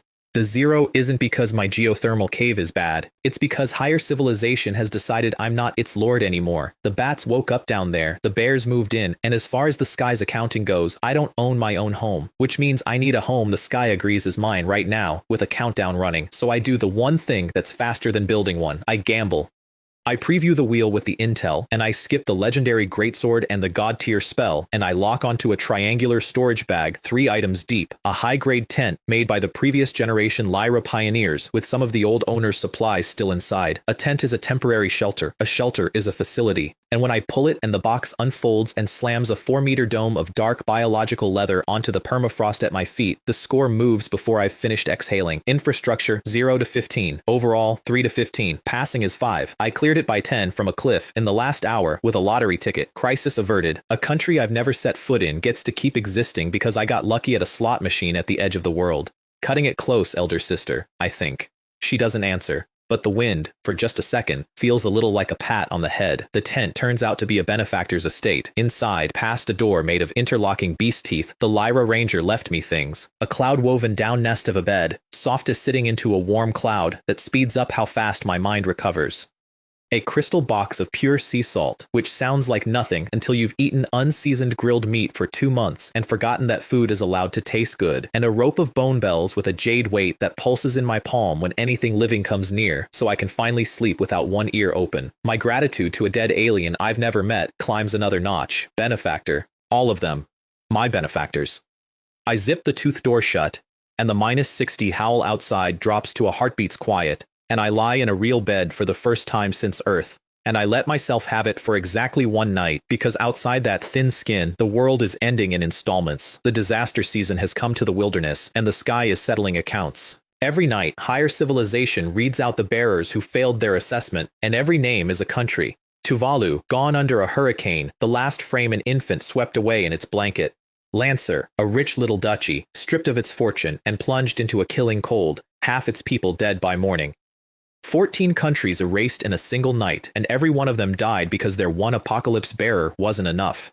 Somewhere in a quiet office, the old chief, a man who hasn't given himself a single indulgence in 7 years of rationing, quietly asks for a bowl of plain noodles, extra green onion, and egg, because his bearers passed, because his people get to keep breathing. Small mercies, in a season with almost none. On my way home, I stopped for the mythic blind box I banked weeks ago, and its crater's empty. The ice corpse worms in the abyss ate it, box and all. I could climb down a kilometer of ice crevasse and take it back off them. I look at the drop for a long second and I turn around and leave because the fastest way to die out here is to want a thing more than you want to live. Greed is the taboo. I've watched 14 countries learn that this week, and then, on the last leg home, the wolves are waiting for me. 100 of them, up on a ridge, blocking the path, and they don't attack. They part, and out of the middle comes the Wolf King, the big one, the one that fought the White Tyrant and got swatted across the tundra like a fly. It's dying now, one hind leg dead and dragging, its silver coat gone to matted gray, and it walks the last 3 meters to me on burning legs, and lies down, and rolls over, and shows me its throat. Not surrender, release, it's asking. And I understand, and I stand over it with the bow. And I don't use a lotus seed, because a lotus seed would drag it back into a body that's finished hurting, and that's not mercy, that's cruelty, with extra steps. So I let a skin of ice grow off my palm and down the arm of the bow, and rest it gentle on the old king's head, and the cold takes the pain first and everything after, and it goes still inside a clean crystal, a beautiful eternal thing, frozen at last on the tundra, it guarded its whole life. Take care, I tell it, and 100 wolves throw their heads back and howl at home. Then they turn and vanish into the storm without a backward glance, and I stand there a while, and I mutter, ungrateful, and I go home. Home is worse than I left it. The geothermal shelter reeks of rot and death, and when I get inside, I find out why. Da Xiong and Air Bao, the 2 cubs a mother sold me for grilled fish, have grown into 2-meter monsters in half a month, scarred and huge, and around them are the torn-apart corpses of the Tier 2 bats, the ones from deep in the cave, awake now and hunting, and the cubs have been fighting them off in the dark this whole time, alone, to hold the house. They're wounded and poisoned, purple light bleeding under their manes. I pry their jaws open and feed them lotus seeds, and they seize and steam and vomit up black venom, and then they sleep, deeper and bigger, and a faint arc of electricity crackles at the roots of their fur, and I realize, with something between pride and alarm, that my adopted bears have learned to catch fish by electrocuting the lake. My family of monsters keeps getting stronger, and it keeps costing me miracle drugs, and I keep paying without blinking, because they held the house while I was gone. You don't put a price on that. A survival cave and a base are different animals, so I turn one into the other.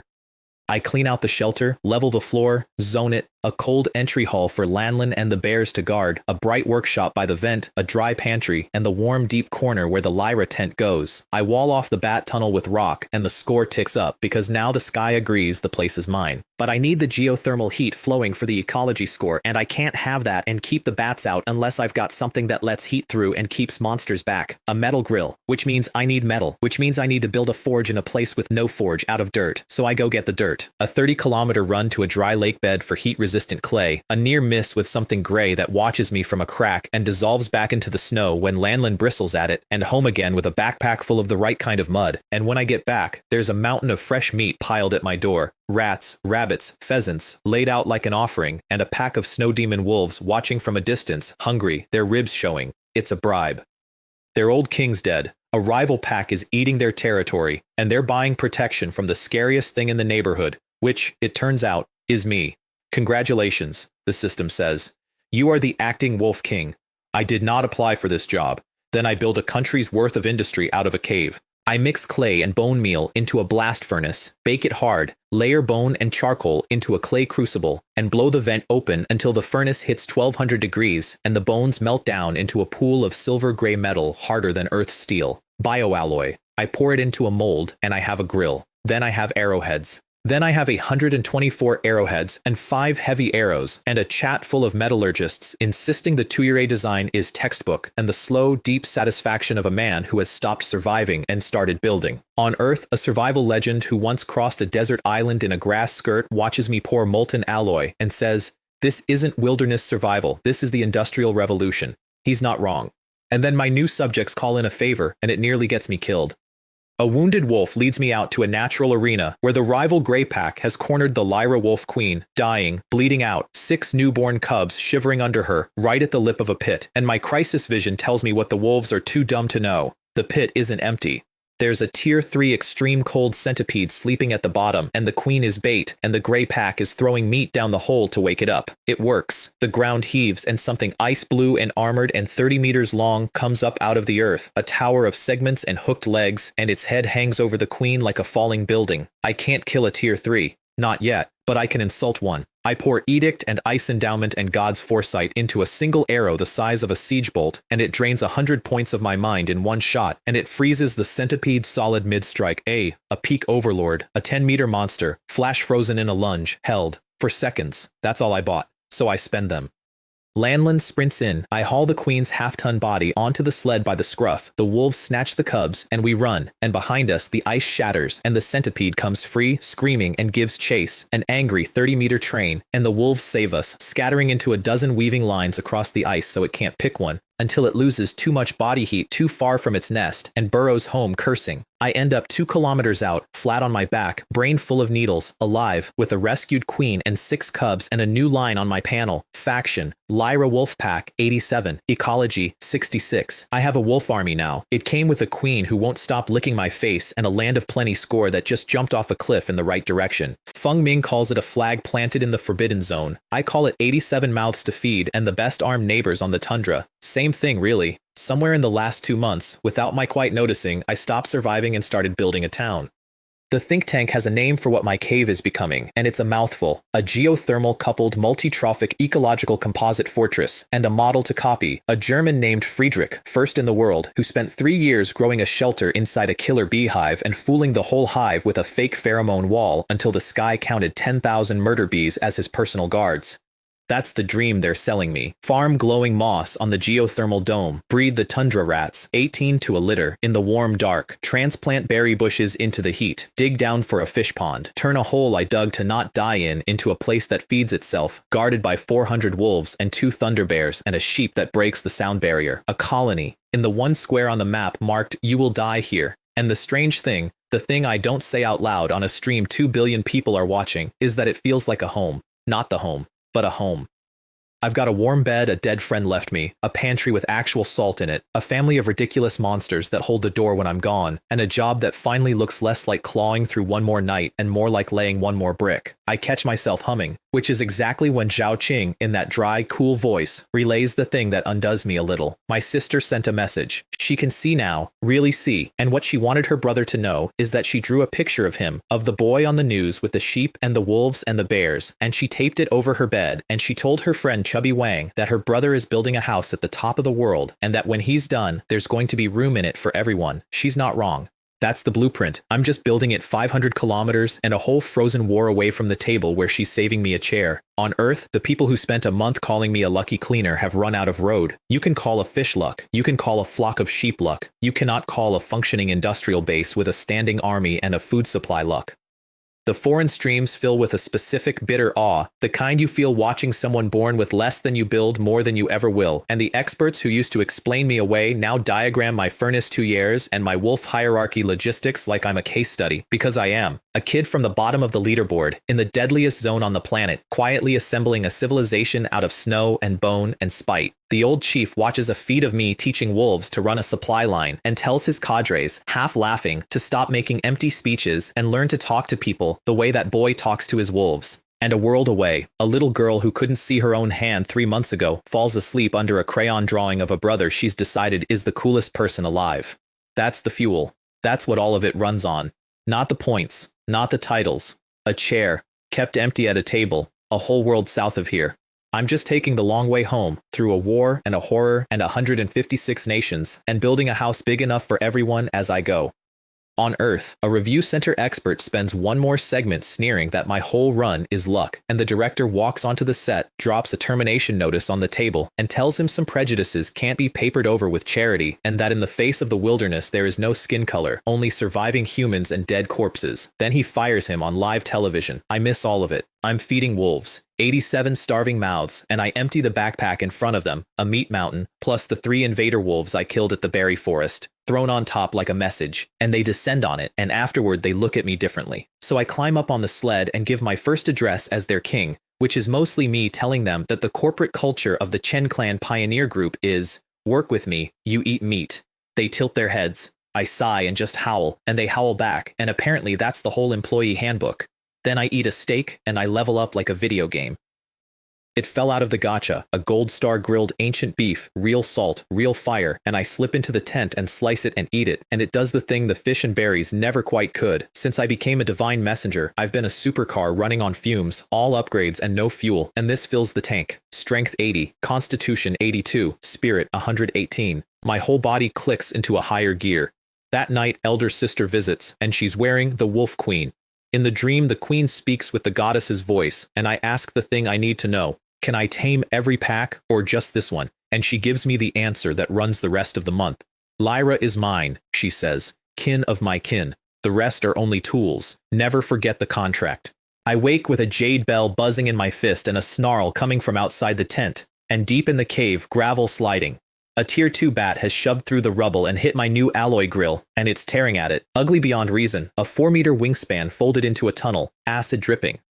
I knock an ice and stabber arrow and put it through the thing's skull before it finishes its first shriek, and its head comes apart like a dropped melon, and I notice something. I didn't use God's gaze, I didn't need to. The bat wasn't slower, I was faster, my new body finally catching up to the eyes the goddess gave me. I put 5 more arrows into it, one through the swollen belly, and it bursts and sprays acid that pits my grill, and I decide the back door needs to be more than a grill. It needs to be a wall of spikes. So I run 3 furnaces at once and turn the whole cave into a foundry, doubling the grill, welding on hundreds of alloy barbs until the tunnel isn't a door anymore. It's a mouthful of metal teeth, and the sky agrees the shelter is officially wholly mine. And then, on the second to last night of the month, my new subjects and I get to test all of it, because the enemy comes for everything at once. 360 wolves. 2 rival packs, allied, come to wipe the Lyra clan off the map, and they come the smart way, pushing walls of frozen corpses ahead of them, mobile bunkers, because they have learned, personally, to be afraid of my arrows. It's the most unsettling thing I've seen a beast do, an army, using cover, advancing on my home a meter an hour behind a barricade of its own dead. Feng Ming's answer is a trap dressed as a collapse. Operation Thunder Arrow, make them think we're already dying. So I spend 2 days as the worst barber in the wilderness. I give my own wolves ragged haircuts and smear them with mud until my proud pack looks like a mange of half-starved strays. I hide the cubs and the old wolves deep in the cave so the enemy sees the weak vanishing, and I coach the Wolf Queen patiently to trade her king's roar for a broken, dying wail. And it works. The enemy reads a collapsing pack and a desperate, failing king, and on the last day they line up on the horizon, 400 strong behind their wall of corpses, and they come to finish us. They have no idea what I'm keeping in the dark. They tear down the corpse wall, and 400 wolves come across the last 50 meters in total silence, which is worse than a roar. My own pack breaks. The fake collapse becomes a real one. They can smell death coming, and just as the front rank hits the killing line, I stand up on the sled and call the 2 names I've been saving. Da Xiong, Bao. The rocks at the cave mouth explode outward, and the thing the enemy never smelled, because 2 days of alloy smelting drowned out every other scent on the tundra, comes out of the dark. 2 of them. Da Xiong stands 5 meters now, snow fur turned to gray granite armor with blue lightning crackling in the cracks, a rock thunder bear, mutated, legendary. Bao's smaller and worse, silver-furred, wrapped in white arcs that melt the snow black where it steps, a thunder bear, and on the fists of both of them are heavy dark silver alloy gauntlets, because their dad runs a foundry now. Da Xiong's first swing, no technique, just a backhand, turns 5 charging wolves into red mist. And then Bao goes down under the tide, buried, dozens of wolves piling on to drown the smaller target, and for 1 second the chat screams that it's over. Then the pile lights up. A ball of lightning 10 meters wide detonates outward from underneath, and Bao stands up in the center of it and slams a gauntleted fist into the ground, and a pillar of thunder splits the sky, and the melted snow underfoot becomes a conductive swamp, a battlefield-sized electric chair. Wolves seize and foam and fly, and the 2 rival wolf kings, second tier, tough enough to shrug the shock, find their lightning-quick feet gone slow and stiff in the current for just an instant, long enough for Da Xiong's fist to catch one across the shoulder and fold it and throw it 20 meters into 4 of its own. It's a rout, it should be over, and that's when the real one shows up. A small black wolf steps over the backs of 400 cowering bodies, and every wolf on the field, friend and enemy, drops flat and buries its face in the snow. Tier 3 Dark Side Ghost Wolf, legendary. It laughs, a dry, human, cold sound, and I put a heavy alloy arrow through the space where its head is, and it catches the arrow in its teeth and crushes it like a frisbee, because it is faster than my reaction, faster than my god's gaze, an entire tier of speed above anything I have. It carves a dozen bone-deep grooves in Daxiong's armor in a blink. It stands on the Lyra Queen's last desperate ice blade, and it isn't even there. It's an afterimage, and the whole planet watching understands at the same moment. This is the one Chen Yu can't beat. Then it decides it wants to eat me, and it makes its one mistake. It comes straight at me. 30 meters. 2 seconds. A black beam of death aimed at my throat. And I'm already on the crossbow platform, on my back, both knees braced against the arm of the Overlord's bow, both hands dragging the string past every limit it has. My leg muscles tear, capillaries burst under my skin. The bow screams. Edict. The wind pours into the arrowhead.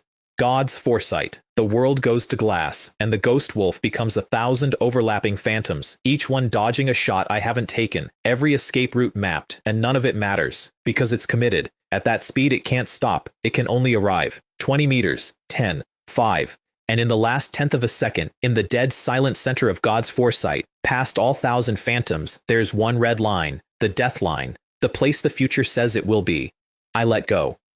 The string comes home like a gunshot, and the heavy alloy arrow goes through the ghost wolf's chest like a hot rod through butter, through the heart, through the spine, out the back, and its speed, the thing that made it a god, carries the corpse forward on its own momentum, skidding, plowing a furrow in the snow until the black head stops precisely at my feet. Forelegs folded, head to the ground. A Tier 3 overlord, dead in the exact posture of a subject kneeling before its king. I stand up. My legs won't hold me, and I make them. Because there are still 300 enemy wolves in good health watching, and if the new king shows weakness now, the new king is meat. So I lock my spine and I look down at the thing that couldn't be beaten, lying dead at my feet, and I let the silence do the work. It does. The Lyra Queen staggers up beside me and throws back her head and claims the territory, and 80 ragged Lyra wolves drag themselves up and howl with her, and 2 mountains of thunder-charged bear rise behind me and roar, and the 400 enemy wolves, who just watched their god kneel and die, collapse. Not fight, not flee. Collapse. Bellies in the snow, tails tucked, the smart ones already crawling forward to press their skulls to the ice. Within 500 meters of where I'm standing, there is not one thing left alive that will meet my eyes. The system reads it out like a coronation. Greyback Wolfpack, surrendered. Red Scorpion. Wolfpack, surrendered. 3 factions, 466 wolves. Ecology, 450. And then, at last, Apocalypse Bearer has passed the Land of Plenty assessment. And the sky over a country a world away cracks open in 7 colors, and a quarter of Great Shia's whole environment heals in an instant. Winter breaking, blue coming back to a gray sky, old men opening their windows to breathe air that doesn't hurt. On a screen in a command hall, an old man in a Zhongshan suit lights a cigarette with a hand that isn't quite steady, and looks at a boy standing alone in a ring of kneeling wolves, and lets himself smile. "This kid," he says. And that's all. Victory out here looks like 70 tons of frozen corpses stacked into a wall across the ice, and the smell of them is a dinner bell for something worse, so it has to go, fast. And this is where 460 new employees earn their meat. I sit on a stone with the backpack open, and I butcher, grab, skin, gut, strip, toss, a rat a minute, 100% yield, nothing wasted, while a single file of wolves carries each finished cut into the shelter and comes back for the next. An assembly line. A slaughterhouse with a supply chain. The Lyra pack runs quality control, the 2 conquered packs haul and stand sentry, and the whole thing hums like a factory, because that's what it is. On Earth, a chat that met me eating frozen moss watches me run a meat processing plant with a wolf workforce and doesn't know whether to laugh or salute, so it does both. I'm a legendary pioneer now, by the only measure that counts. Not a title somebody pinned on me. A number. A resource output that the previous batch's great national treasures needed a full year to reach, and I posted it in 2 months, in the one square on the map where nothing is supposed to be alive at all. The leaderboard doesn't quite know how to file it. The experts who spent a month explaining me away as a fluke go quiet, and then they start doing arithmetic out loud, and the arithmetic keeps landing on the same impossible sentence. The poorest hand at the table is outproducing the entire table, and that, it turns out, is exactly the problem. You do not get to sit at number 1, alone, 2 months running, with a whole planet watching you do it, and expect the planet to keep politely letting you. Because the month closes, and I'm number 1 again. 2 months running. A death zone, nobody sitting on top of a planet's worth of national treasures, and the sky decides that is precisely too much. The board needs balancing. So a new banner unrolls across every human eye at once, cold and final in a way none of the others were. The God of Pioneers Challenge. The terms are a guillotine. Great Sia's pioneers on one side. Every pioneer of all 156 other nations on Earth on the other. 1 month on the clock and 1 number to decide it. Whoever uploads more raw material to the sky when the clock runs out wins. That's the whole game. No battlefield, no duel, just output. Mine against the entire species. And the stakes are the rest of my life. If I lose 70% of everything I have, and everything I will ever have after, a tax laid on my own existence, is confiscated on the spot and split 156 ways. Every wolf, every furnace, most of every point, gone, and me left a beggar king in a scraped-out cave. If I win, Great Sia stops being a country clawing to keep its people breathing and becomes a civilized nation, an actual rung on the galactic ladder, and skims a permanent 10% off the top of every single thing those 156 nations ever pull from the sky again for as long as the wilderness lasts. It isn't a prize, it's an empire or a grave. Winner takes the world and the loser gets fed to it. One kid in a frozen hole against a planet, and for a heartbeat the planet does exactly what you'd expect. It celebrates. Finally, they think. The boss fight. 156 flags against one, gang up, drown the freak from Great Shia in sheer weight of numbers, and carve his corpse 156 ways. The betting market that's been running odds on my death since the ruins posts a fresh line, Lin An, everything confiscated, and the money floods in on the field because the math is the math, one against the world, and the world has never once lost that bet. And then something happens that I have no file for. The leaders stop them. The president of the lighthouse country, a man whose entire job for the next 30 days is to take everything I own, pushes his prepared remarks off the podium and goes off script on live television. He calls me a true pioneer. He tells me, by name, to go further than Big Mark, the golden sun their whole nation was built around, and the strange thing is, he means it. The Russian emperor, who has never once in his life pretended to believe in anything but strength, leans into a camera and says a strong man should not be swarmed by a mob, that it's beneath the dignity of the strong to even try it, and then, almost gentle for a man carved out of permafrost, go comrade, push your limit. We all want to see where it is. One after another, the official channels of the whole planet do the same impossible thing. Each of them sets its own contest down for 60 seconds and says a version of one sentence to a nobody freezing at the top of the world. For the next month, the rules will make us your enemies, and we will play to win and take every scrap the sky lets us take. But as men, right now, before the clock starts, we salute you. And last, my own old chief. No speech. He looks into the lens the way you look at your own kid across a hospital bed, and he says it plain, win or lose. Whatever they strip off him when the month is done, the points, the base, the rank, all of it, none of it matters, and none of it changes one thing about what he is. He does not belong to a leaderboard. He belongs to Great Sia and to every human being drawing breath, and whatever the sky throws at that boy, this nation will be standing behind him with everything it has. And then he does the thing that undoes a billion people at the same instant. An old man who hasn't let himself show a single feeling on camera through 7 years of rationing and cold, quietly takes off his glasses and doesn't put them back on. I sit in my cave, a whole planet arranged against me and somehow, impossibly, on my side, and there's a thing in my chest I don't have a word for, so I do the only thing I've ever known how to do with a feeling that big. I turn it into fuel. Fine, I think. Bring the whole planet, all 156 of you, in a line. I've got a wolf army, and a foundry, and a sheep that breaks the sound barrier, and a very long list of reasons to still be standing on the last day of the month. And then, because the wilderness will not let me have a single clean night, I spend my last 5 intelligence points on the one question I've been avoiding, what actually happened here, and it rewinds the tundra 30 years and shows me. It shows me the icefield giants, 100 of them, a whole people, 3 meters tall, blue-skinned, gentle, walking out of a dying homeland into a -95 polar night, chasing a legend that a goddess at the top of the world would take them in. 30 years compress into a few minutes on my eye, and it is the saddest thing the tundra has shown me yet. They go a few at a time. The oldest ones stop walking on purpose. They sit down in the snow and wave the rest on, so the young won't ruin themselves carrying weight that's already spent, and the young know exactly what the sitting down means, and they keep walking anyway, because that's the deal, because that's what the old ones chose for them. The last of their herd beasts is given up for one final meal to keep the children on their feet. 100 becomes 80, 80 becomes 40, 40 becomes 10, and those 10 come over the final ridge and see the ice lake, the exact black water I've been fishing for 2 months, and they fall to their knees and they cheer, because they made it, because the legend was real, because it's finally over. It was not over. The thing that had walked behind them the whole way, patient, in no hurry, letting them believe, steps out of the dark and lets itself be seen. Small, barely waist high on a giant, wrapped in flowing black armor that moves like it's underwater. No face at all, just a wide mouth fixed open in something that isn't a smile and isn't not one, arms hanging to its knees and ending in curved blades as long as my leg.